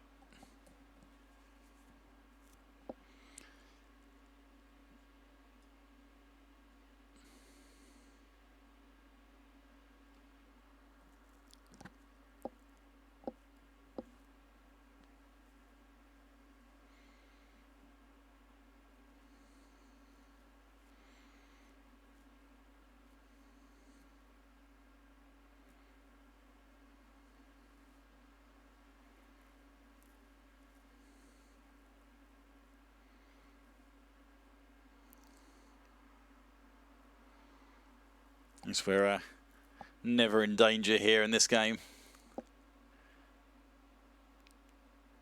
Just controlling everything. Nice to get a second goal, just for peace of mind.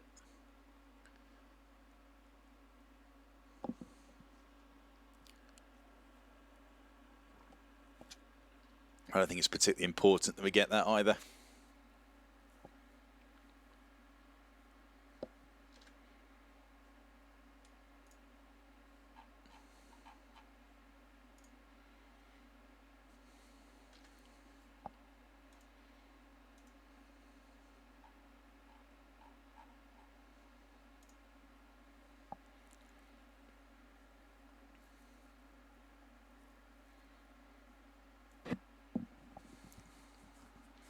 That'll do.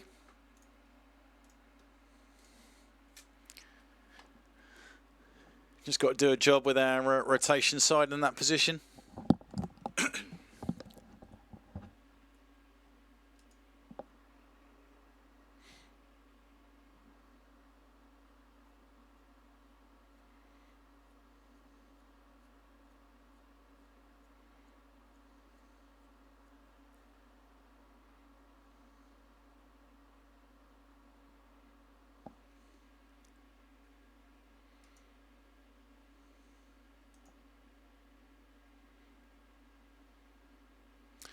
Okay, so Man United first in the league against Manchester City fourth in the league. Last game that we're going to play on this stream. Then I'm going to hop over to Valorant for one placement game and then drop off. Not a replacement game actually, it's going to be my first ranked game.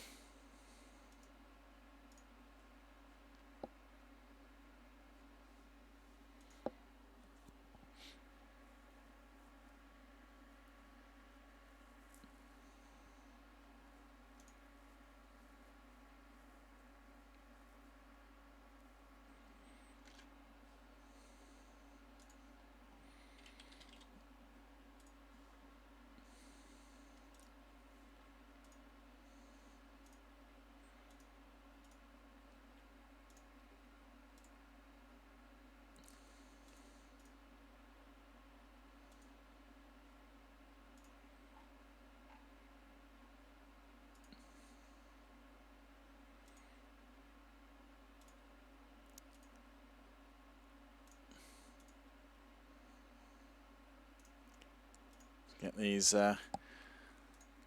little tweaks in.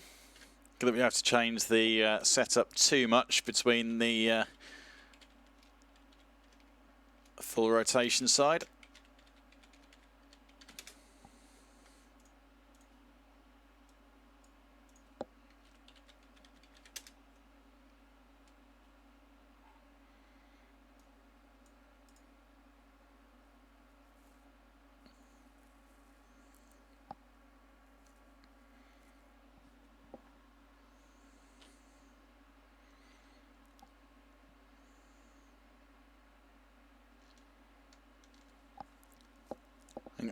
To try and save a bit of time, I fired up Valorant in the background and I've logged into the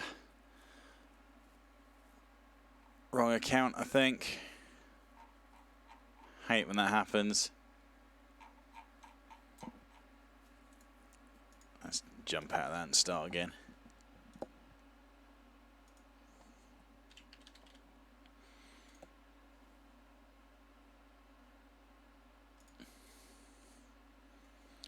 Let's just write it down on a post-it note or something because I keep doing this.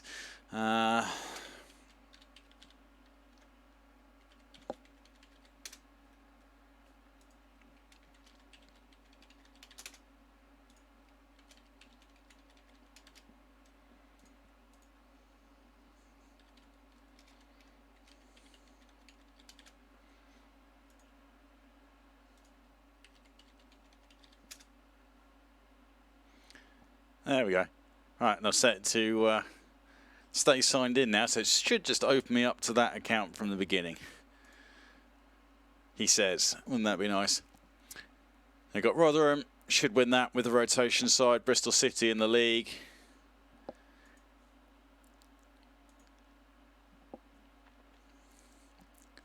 So even if we get properly beaten up by City here, that's going to put them on to 15, level with us, where we might have the goal difference advantage. So they're going to leave us one behind Chelsea, because we've got the game in hand at the moment. 154 million. Yikes.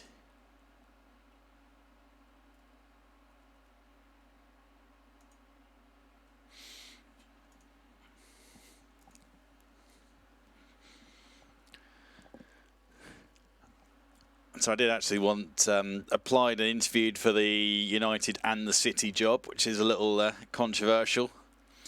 The City job was the one that I wanted more because of the amount of money that they'd have in the mix, but United are the club that I...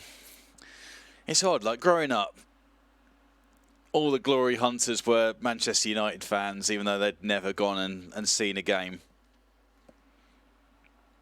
Or probably ever been to Manchester. And it seemed a little odd to me.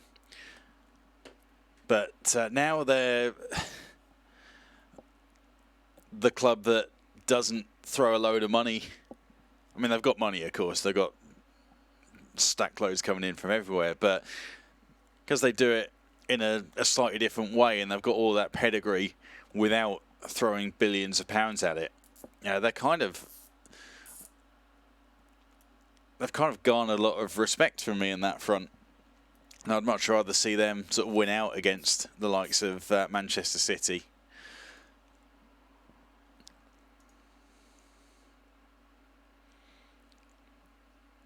Same for Arsenal as well. The way that Arsenal go about it and do business, I like that a lot more.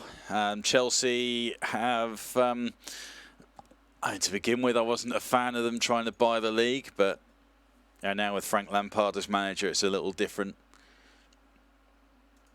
I feel like they're doing things in the right way, giving their young players a chance to impress and do the job.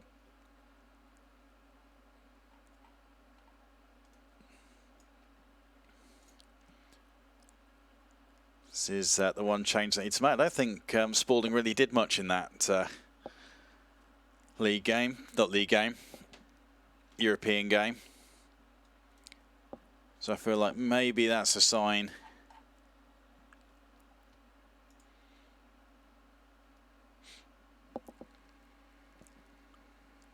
Because out of interest, what does Billy Spalding sell for? Well, not what he sells for, but what's his value? I'll check that out just before we jump into this game.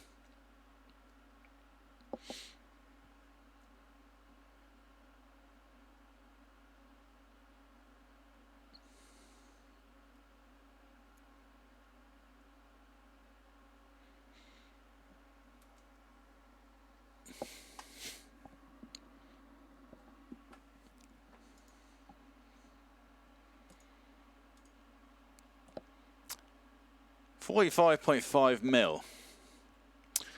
So what I could potentially do is, if Sofiane goes, that's going to give me the money to buy that German on the right. So Mika would drop to the reserve spot. Jan would then go in as the starting player.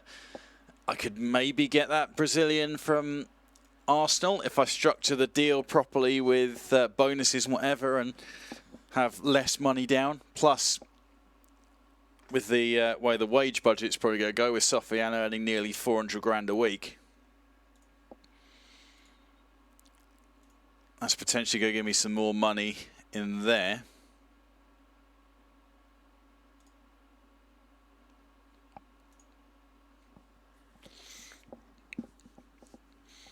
You know, I could potentially have two hot prospect left wingers. I could have one absolute god tier right winger with Mika as the backup option. And we've seen what kind of influence he has when he's on the pitch.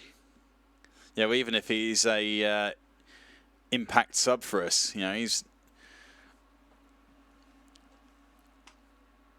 a huge player. That was quite useful for me at Gillingham in the season where I had Titus out on the right. 60 minutes, nothing's really happened. You're not produced too many chances. Throw Mika out on the right.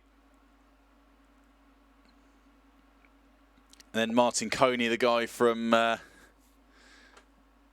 guy that we squared off against at Swansea, he had a similar kind of vibe. You could put him in there and things would happen. May not necessarily be goals, but you know, if there's a game where you're not producing chances, he would produce those chances for you.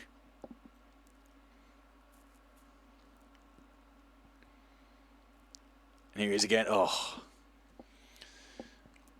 See, that's the difference between a very good player and a world-class player.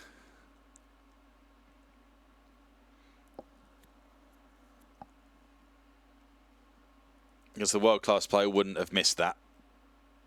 Probably would have dinked it over the keeper or something. A bit like Aubameyang's goal yesterday, if you saw that.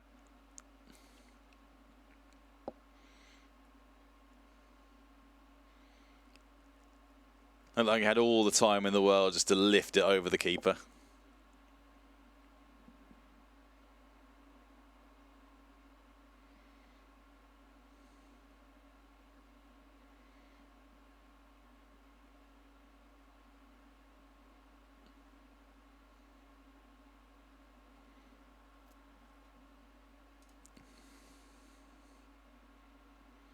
Don't want to keep showing these near misses off the goal line. That is nowhere a guy's going to let it just trickle over. So you get one of those every couple of games, a replay like that.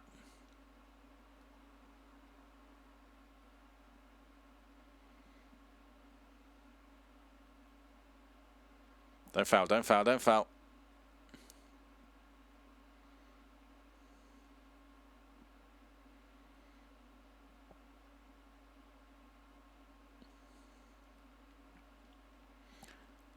So Percy out at right back. He's gone about his business quietly.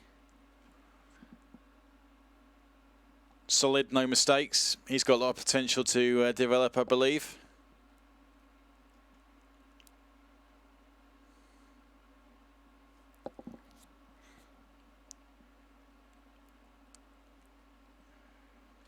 Sofiane with the goal.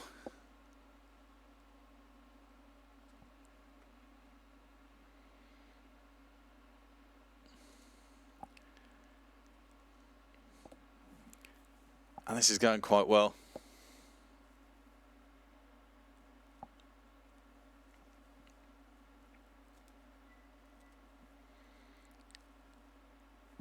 can't believe Gino's just scooped that up against Fabry. I think he's one of the best players on the game, to be honest. Let's have a look and see if it's the right guy. From Chelsea, yeah. 180 current ability. Pace. Finishing, dribbling, first touch, technique. Anticipation, good. Decisions, good. Determination. Off the ball, brilliant. Composure, 15. Jesus. He's 16 finishing. I say only 16 finishing, but you know, I think if he had a few points off something else and a few more points on finishing, he would be unstoppable.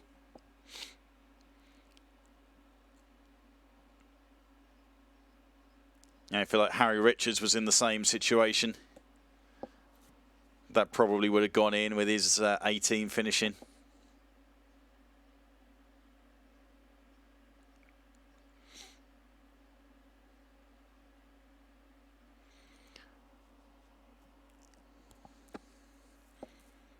Mark Neville pulls one back. His habit of scoring against me.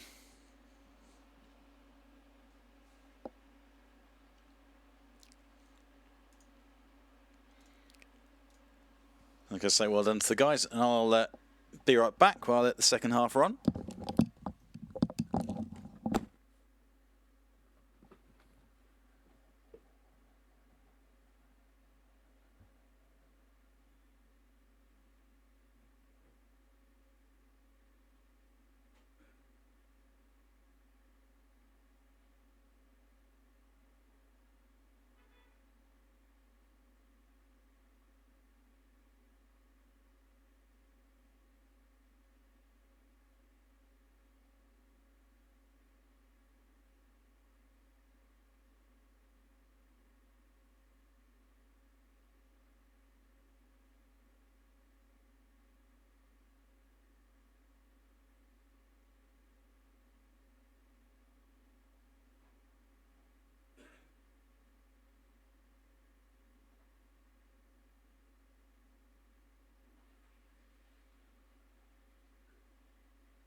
Oh, hey, goals will happen.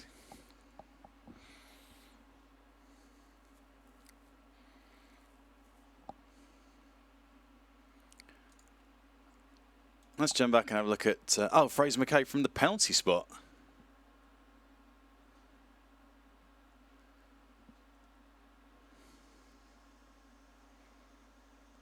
Decent. Okay, well, not much to see there.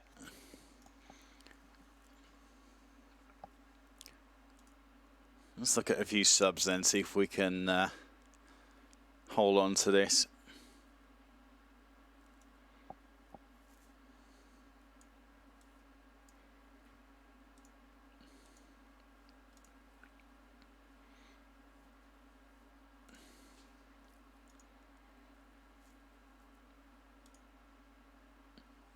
Yeah, that's what I want. Right, so... oh, okay.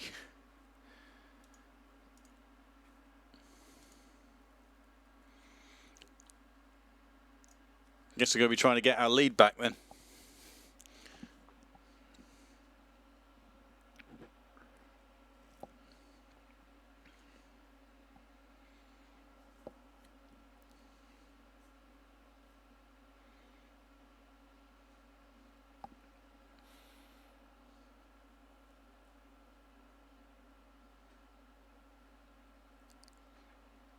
Come on, Jan. Keeper didn't even move. Yikes.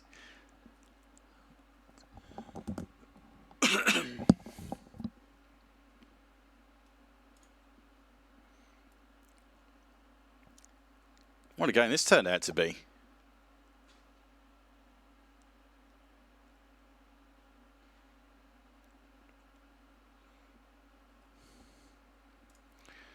Right, well, we'll take that.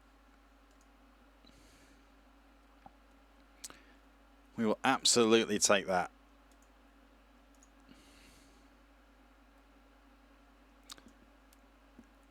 So let's have a look then at how we are going to leave this. So 5 games played in the league. Well, 5 games played in the league since that one that we put out in the last game. So 5 games played in the league. 3 points from every single one of those. That's putting us top of the table after 6 games played. Player of the stream. Well, I think you can probably guess who the playing time is. Oh, interesting. That's how happy the players are with their playing time. That's kind of useful. But man of the save, David Fernandez, going about his work with very little fanfare, but 8.45 rating. I mean, I've completely missed that, to be completely honest, but he's been smashing it. But man of the stream, 4 goals, 4 assists in 5 starts and 2 appearances. It's been the Flying Finn, Mikko Hakkarainen, who has absolutely smashed it and cemented his place out as our starting right winger for the continuation of this season. Who would have expected that, eh? That's very good stuff from him there, and always nice to see. So we are going to shift over real quick then into Valorant. So I'm going to start the game firing up in the background.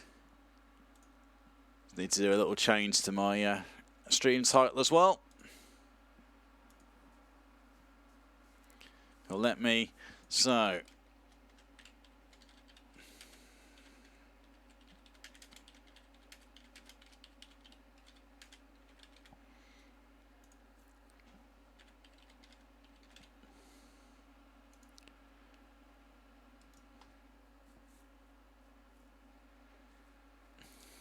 Okay, so that's updated.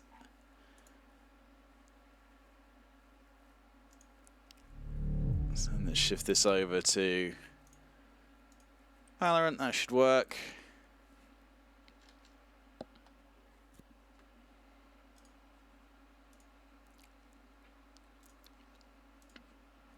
Quit out of Football Manager so my game doesn't completely die on me.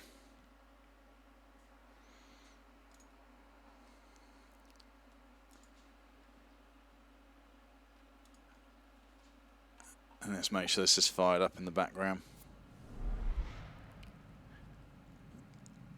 Looks good. Can you guys see it on stream? Yeah, okay, right, we're cooking on gas then. What I'll do for this is the team tends not to chat that much. I tend also not to chat that much, mainly because I'm still trying to relearn the call-outs. So let's put on in the background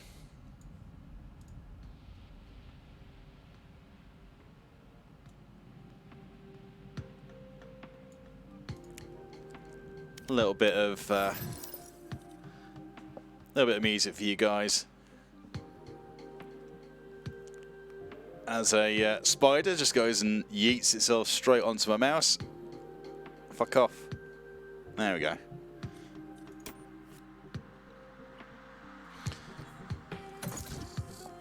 So from bronze 2 then, let's see how far I can get with this. Now, I don't think I'm going to spend that much time on Valorant, if we're being completely honest. I know it's a different game and there's less people on it and we're starting from an earlier position and that kind of thing, but I spent probably about 18 months, even though I work full-time and the like, putting my time into Counter-Strike. Match found.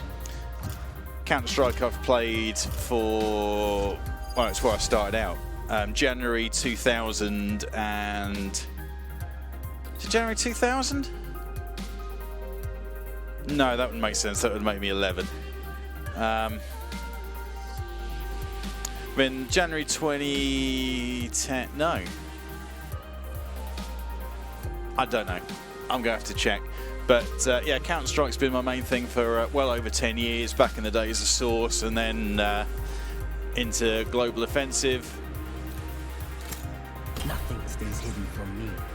And I've commentated it for probably as long. I could a decent amount of extra pocket money on the side from commentating and that sort of thing. But I spent 18 months working on just playing, you know, playing regularly, playing 3-4 times a week, playing in a team, playing competitively, and you know, got myself into a team for a LAN event here in the UK, trialled, bottom fragged, all but about one game. And it just showed that even after 18 months of pretty solid work at it, just how far off I was from any kind of decent standard, even just within the UK, let alone talking about wider Europe. And yeah, I think if you want to get to that kind of level, it takes a level of commitment that I just am unable to make. You know, you've got to pay a mortgage, and these things aren't cheap. Plus, it's one of those. Even though when I started off commentating on Counter-Strike way back in the days of Source, and the money just wasn't there to be a full-time esports commentator like it is now. But even if it was a opportunity, I don't think I would have taken it, because my my interest, having a mortgage and owning my own house, was important to me, and I've done that. Having a nice car, going on 2-3 holidays a year, having nice watches and nice guitars and whatever, it's all pretty materialistic, and I wholeheartedly admit that, but it's what makes me tick. It's what I like to do. And you know, while you could be better off by saving money and whatever and being smarter with it, I have absolutely not been smart with money ever. Not to the point where I'm putting myself in debt or anything like that, but when it comes down to and I've got some saving things on the go for long term, but yeah, I would much rather have nice things and spend it than have it sitting in the bank not really doing a lot. I guess I could invest, but if you invest, you tend to have to do it for 5 years plus. Doesn't give you that flexibility if a new watch has come out that I really like, or something that's limited edition, whatever. I can't then go and make any of that happen, if that makes sense. It's I guess going back to the point I'm trying to make is to make that happen, I need regular income to be able to pay the mortgage and pay the bills and know what's coming in. So I've worked in insurance for over 10 years, got myself into a senior position, earning good money from that, and then anything else that comes from gaming or from DJing or from producing or whatever is extra pocket money that allows me to have spending money for the holidays and to buy these nice things. I could put it away, of course, for a rainy day or save or whatever. Give me enough money that I could quit my... I mean, that's the thing. You could quit your job, save up enough money so that you are effectively covering your salary for 12 months and then just run and try and make esports happen. Yeah, that would be one approach you could take. One enemy remaining. To try and live the dream.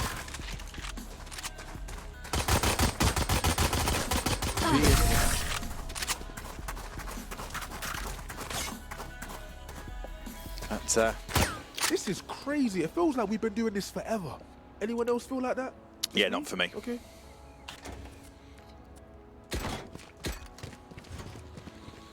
I don't think, even though I've been around Counter-Strike for as long as I have, I don't think I could make that life. You know, I don't think I could enjoy talking about Counter-Strike on a daily basis.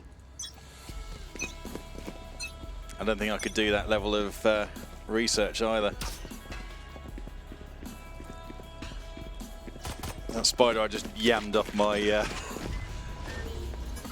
mouse, started smashing its way up my arm.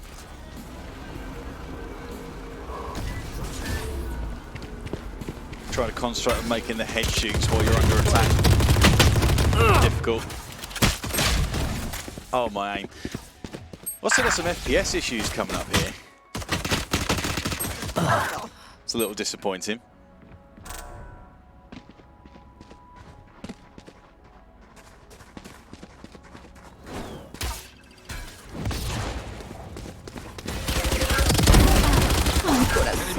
Last player standing.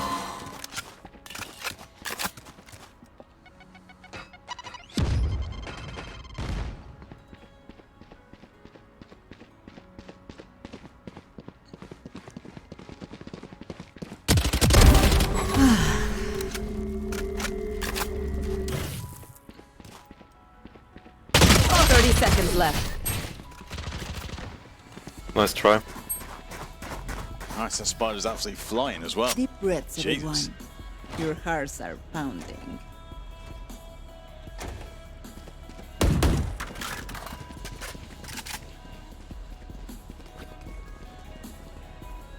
Let's try A.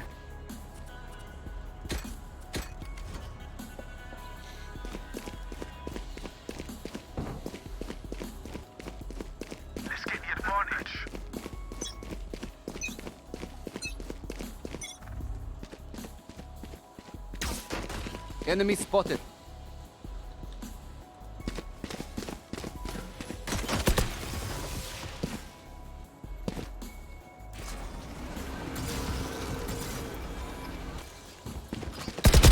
Enemy spotted. I have the spike.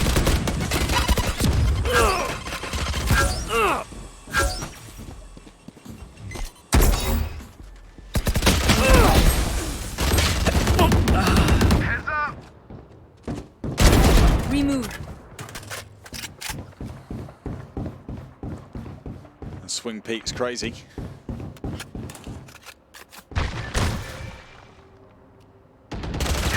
One enemy remaining.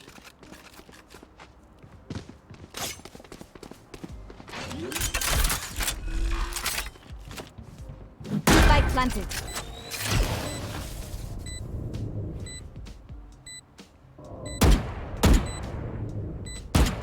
Watching here. Last player standing.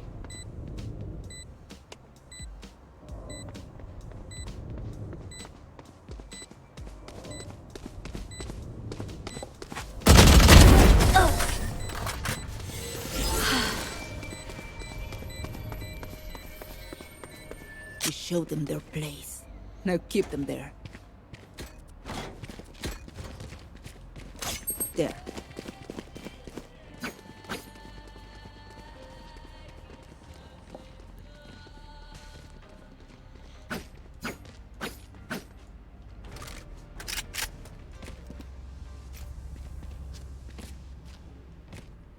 We will reveal their secrets.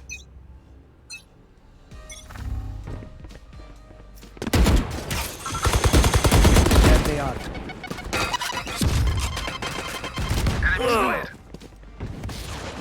There.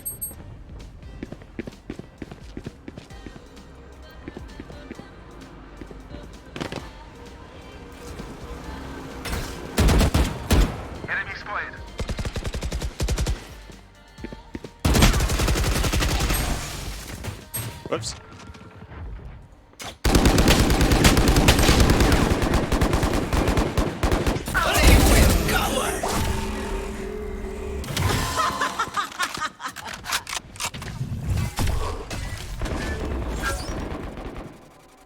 Got an option to show FPS. I have the spike. Blind fools.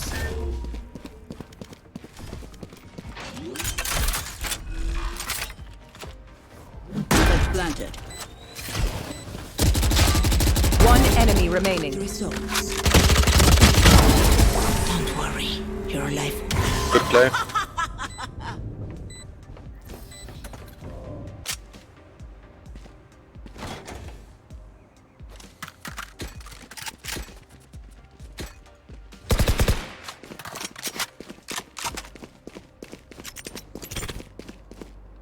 Yes, this should do.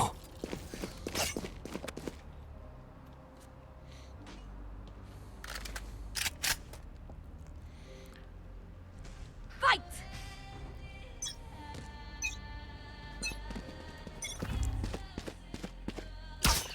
Let's try and scrap the stream with this FPS stuff. Get out of my way! Help!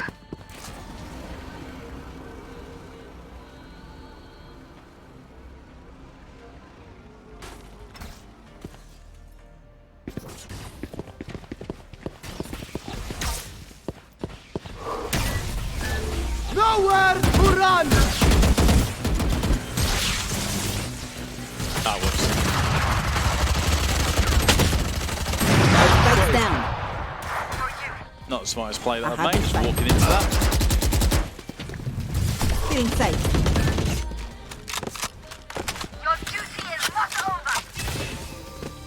They should have dug a deeper grave.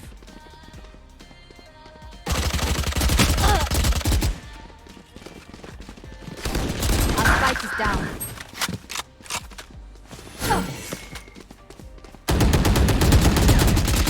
Silence. 30 seconds left. Last player standing.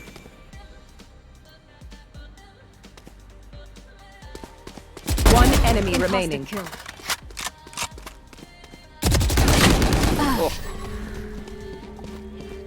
The stage is a little Sorry, questionable. team. They demand a fight. Who are we to disobey? I'm saving.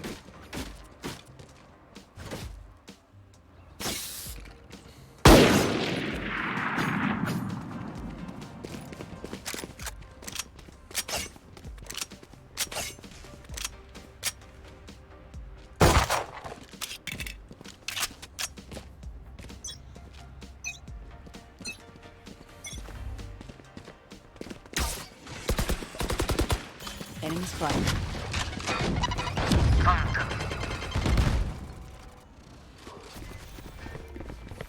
Watching here. Enemy spotted. Healing.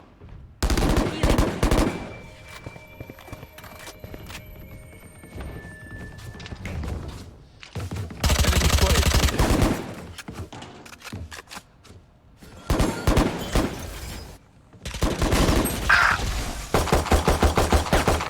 Oh no. Oh no. I can't believe I've done that. Oh no. Have found them. One enemy remaining. Pretty sure got a second coffee.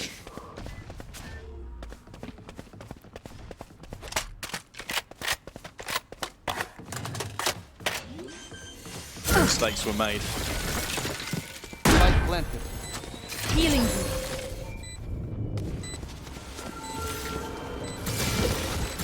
Wall raised.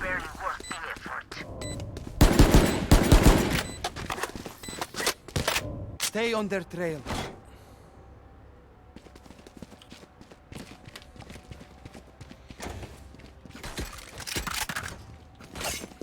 Right, let's try and wake up a bit.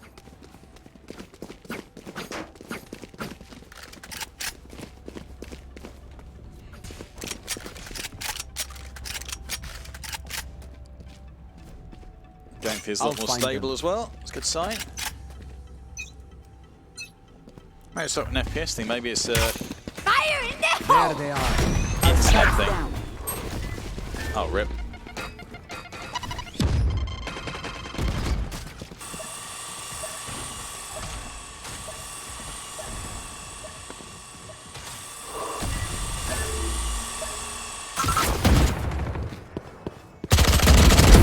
Enemy down. Here. player standing. Eliminated. Waste an ult, it went through.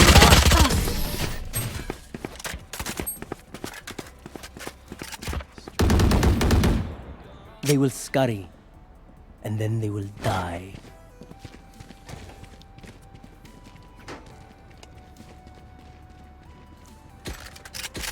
Decent team play for once, that's unexpected.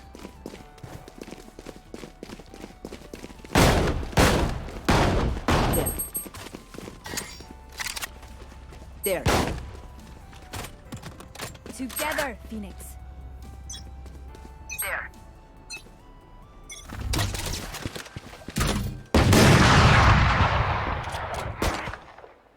Enemy spotted.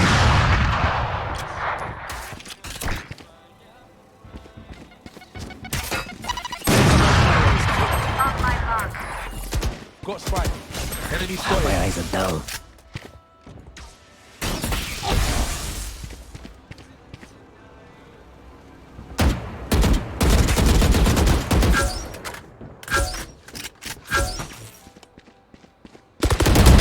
Headshot.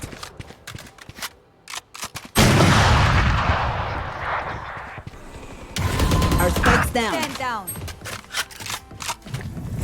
Cutting their vision. Cutting their vision. One enemy remaining. I have the spike. Your duty is not over. Hold it. Thank you. I'm still hungry. Good work, friends. Keep using my vision to your advantage.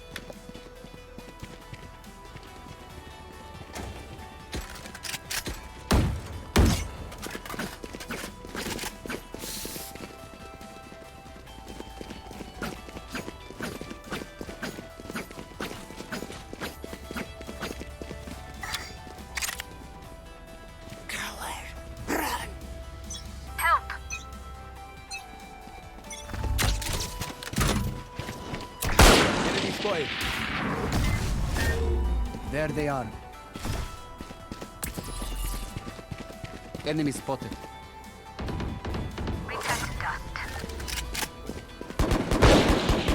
Our spike carrier is killed. Sage is mid. The hunt begins. Foolish.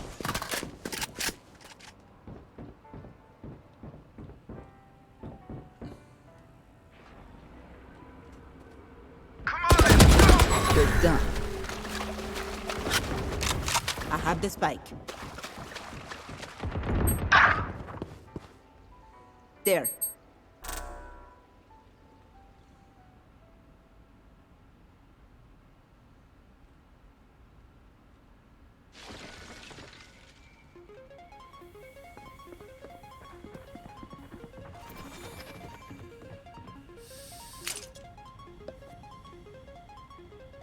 Thirty seconds left. Spike drop. I have retrieved the spike.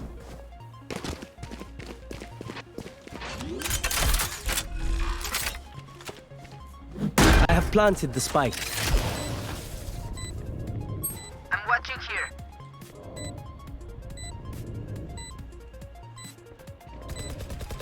One enemy remaining. Enemy spotted. There. Heaven.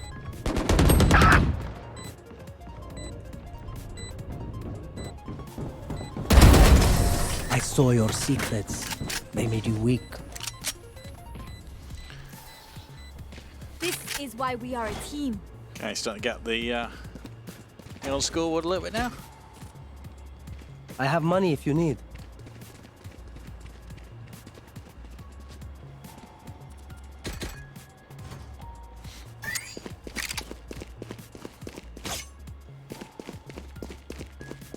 There. Much. This goes here. Get out of my way. Enemy spotted. Camera taken out.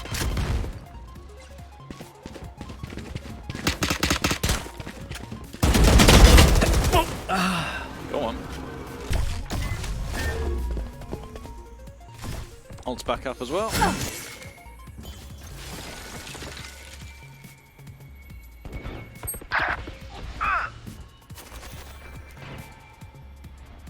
Our spike is down.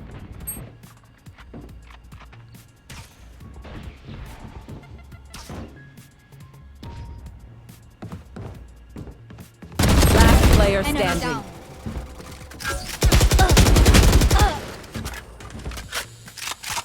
Hey,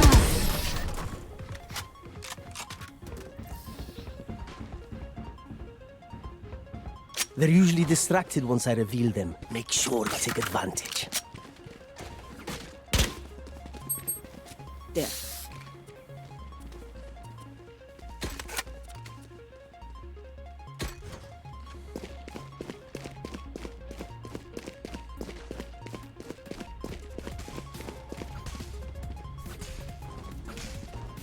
I will find you.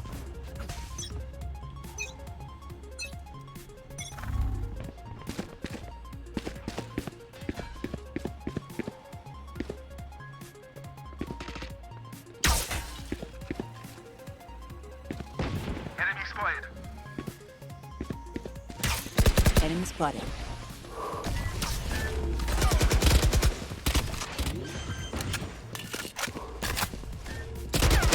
Planted. Oh, 1 HP in the dream.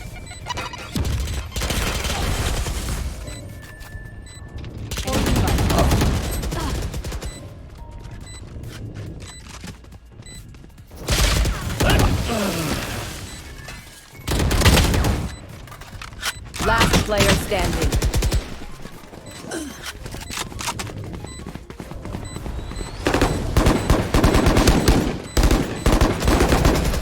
Flawless.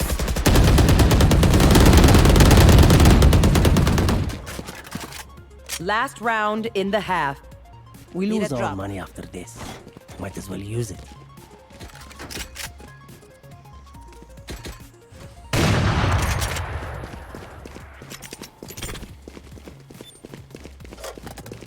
Need a drop. Thank you.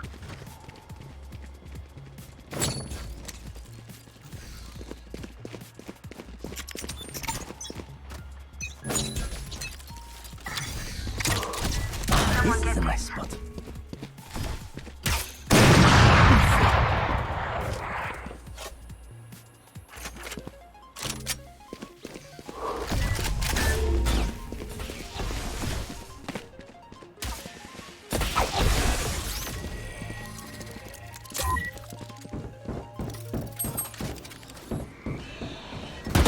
Where is everyone? Nowhere to run!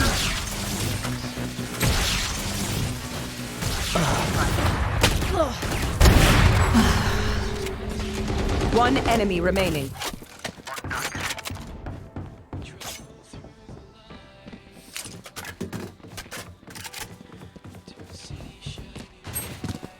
I have the spike. Spike planted. Watching here.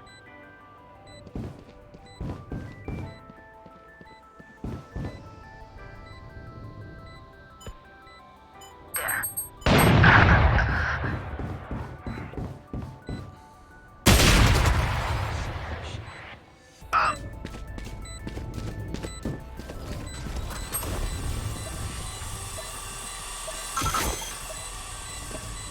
Watching here.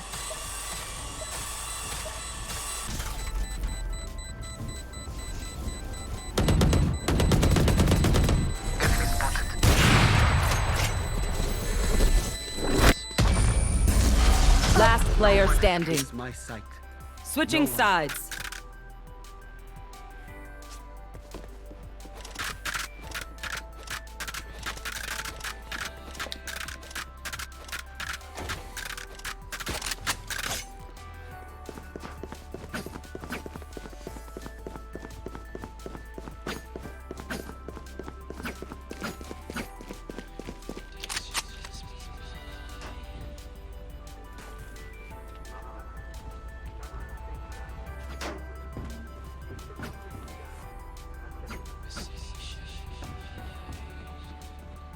Embarrass them.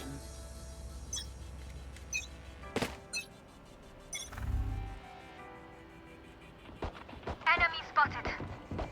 Enemy spotted.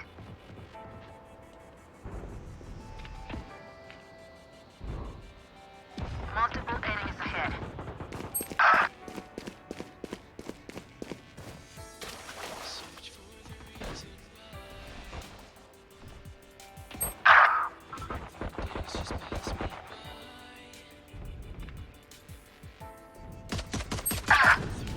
Last player standing.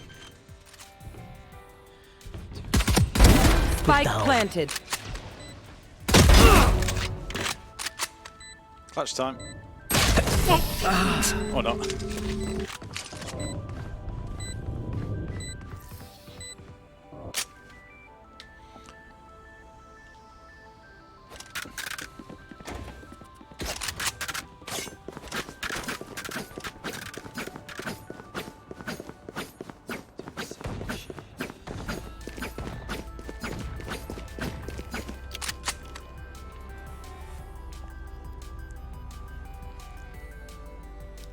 Forward!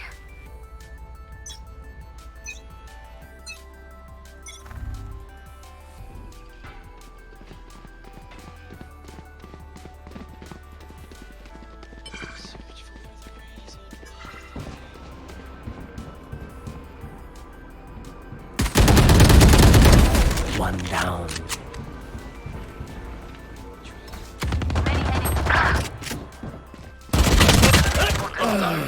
I hate to make that.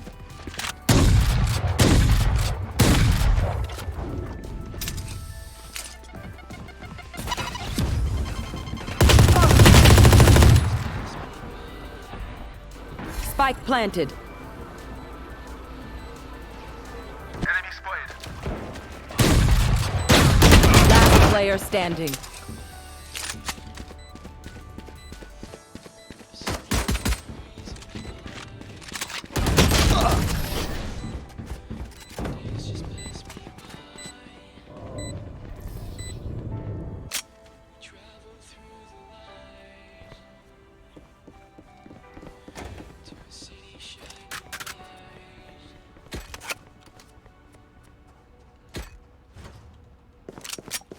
No more charges left.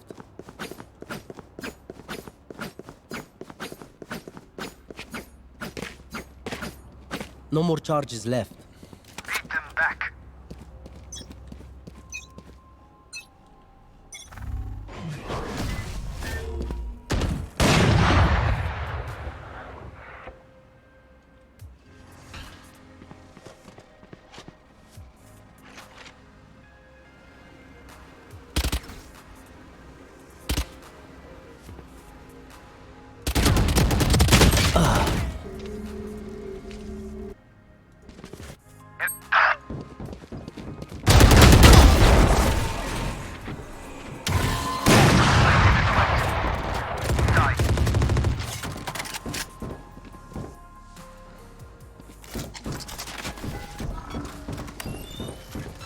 Revealing area. Found them.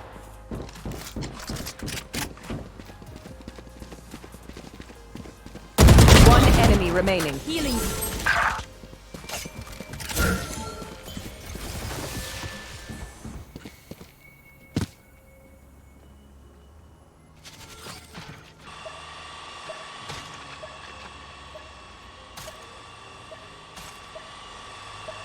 30 seconds left.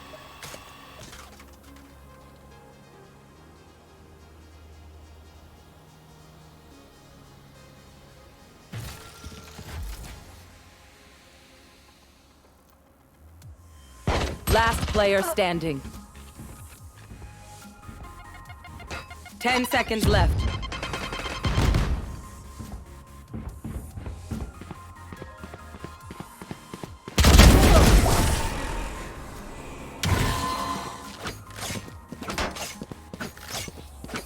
I'm twitchy here. Let's go already.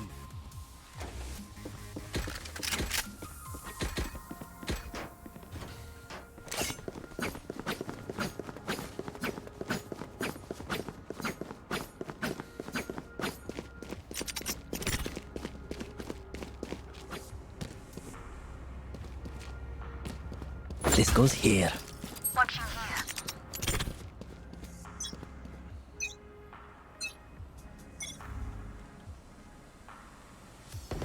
Enemy spotted. Enemy spotted.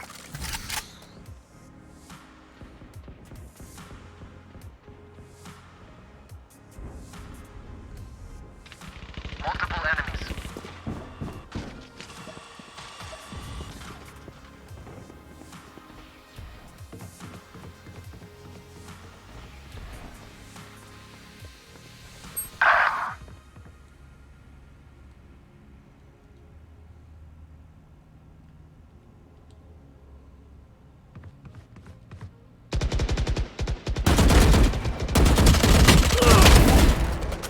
Surprise. Where is everyone hiding? Oh, they pushed me. No way. The timing on that again. Last player standing.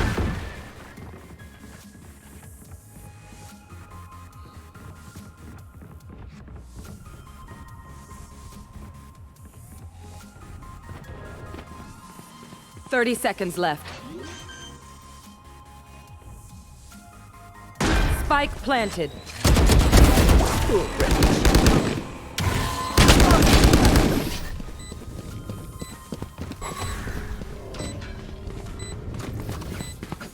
Y'all better keep up.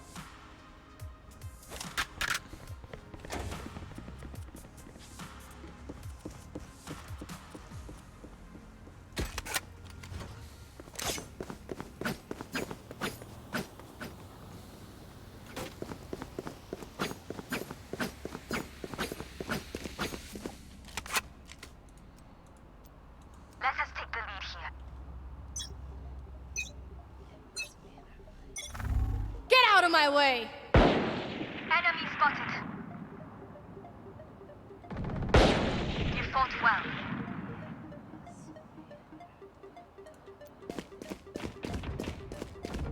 Enemy spotted. You will not kill my allies! Who run?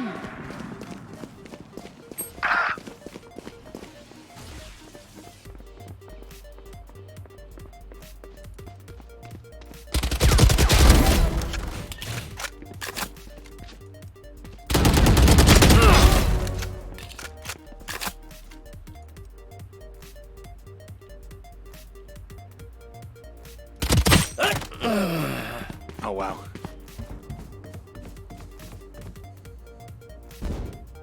Last player standing.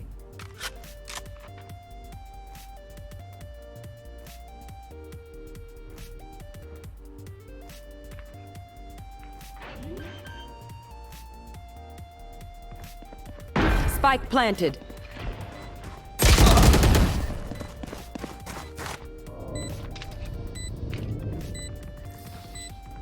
Will they try the same old tricks?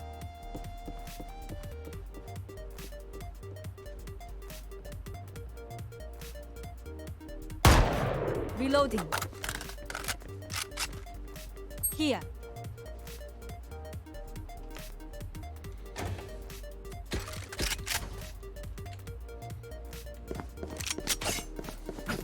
Fight!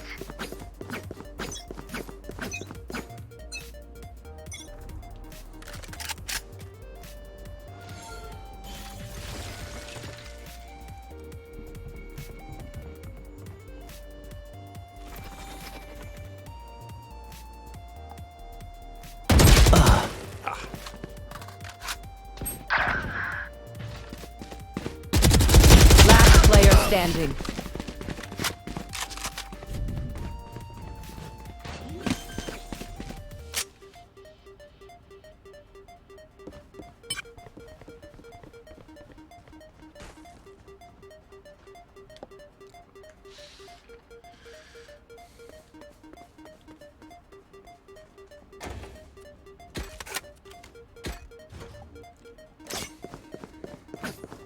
This might be GG. We win, we survive.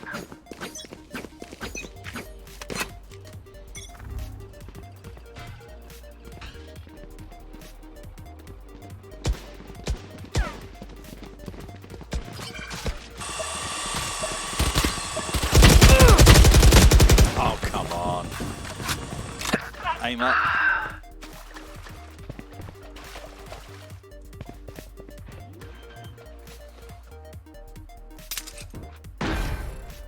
Spike planted.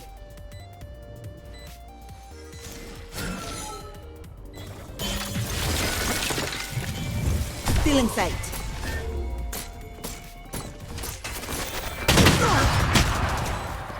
Come on, let's go! Cutting their vision. Oh, you ain't coming back.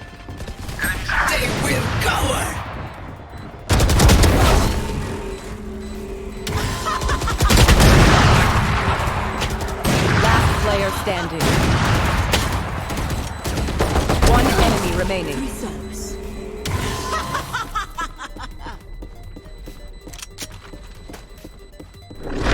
Clutch.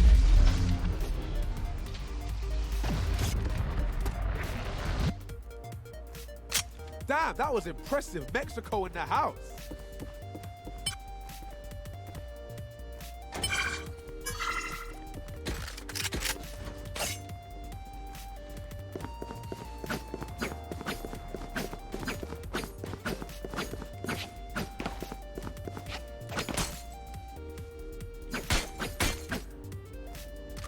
Go plug those holes, guys.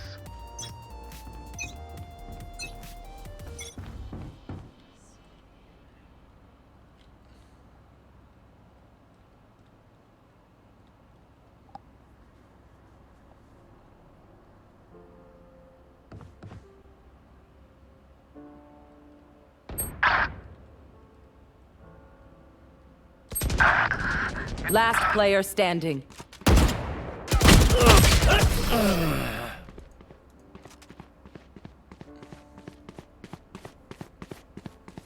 Match point. Look at me. I know that I am by your side.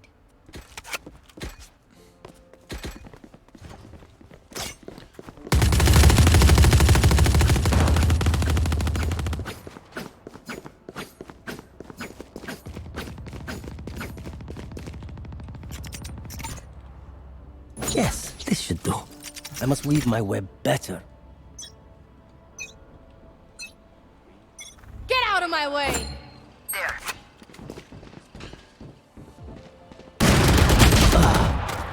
GG. Multiple enemies. Enemy spotted.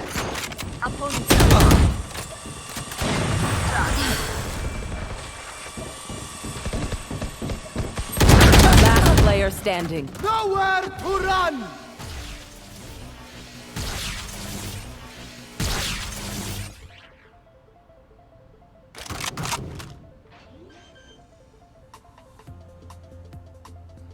Spike planted.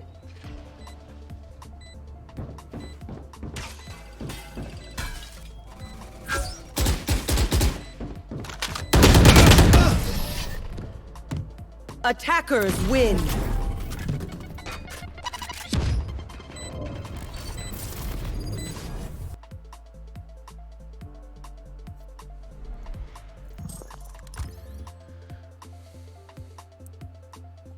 GG then, bail out next time.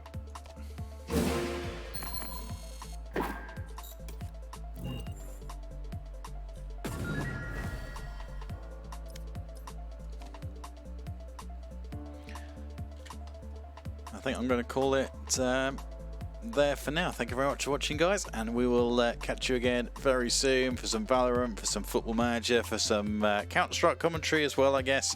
Haven't done one of those in a while, so I may try and find one over the next week for us, if nothing else. But yeah, thank you very much for joining, and catch you next time.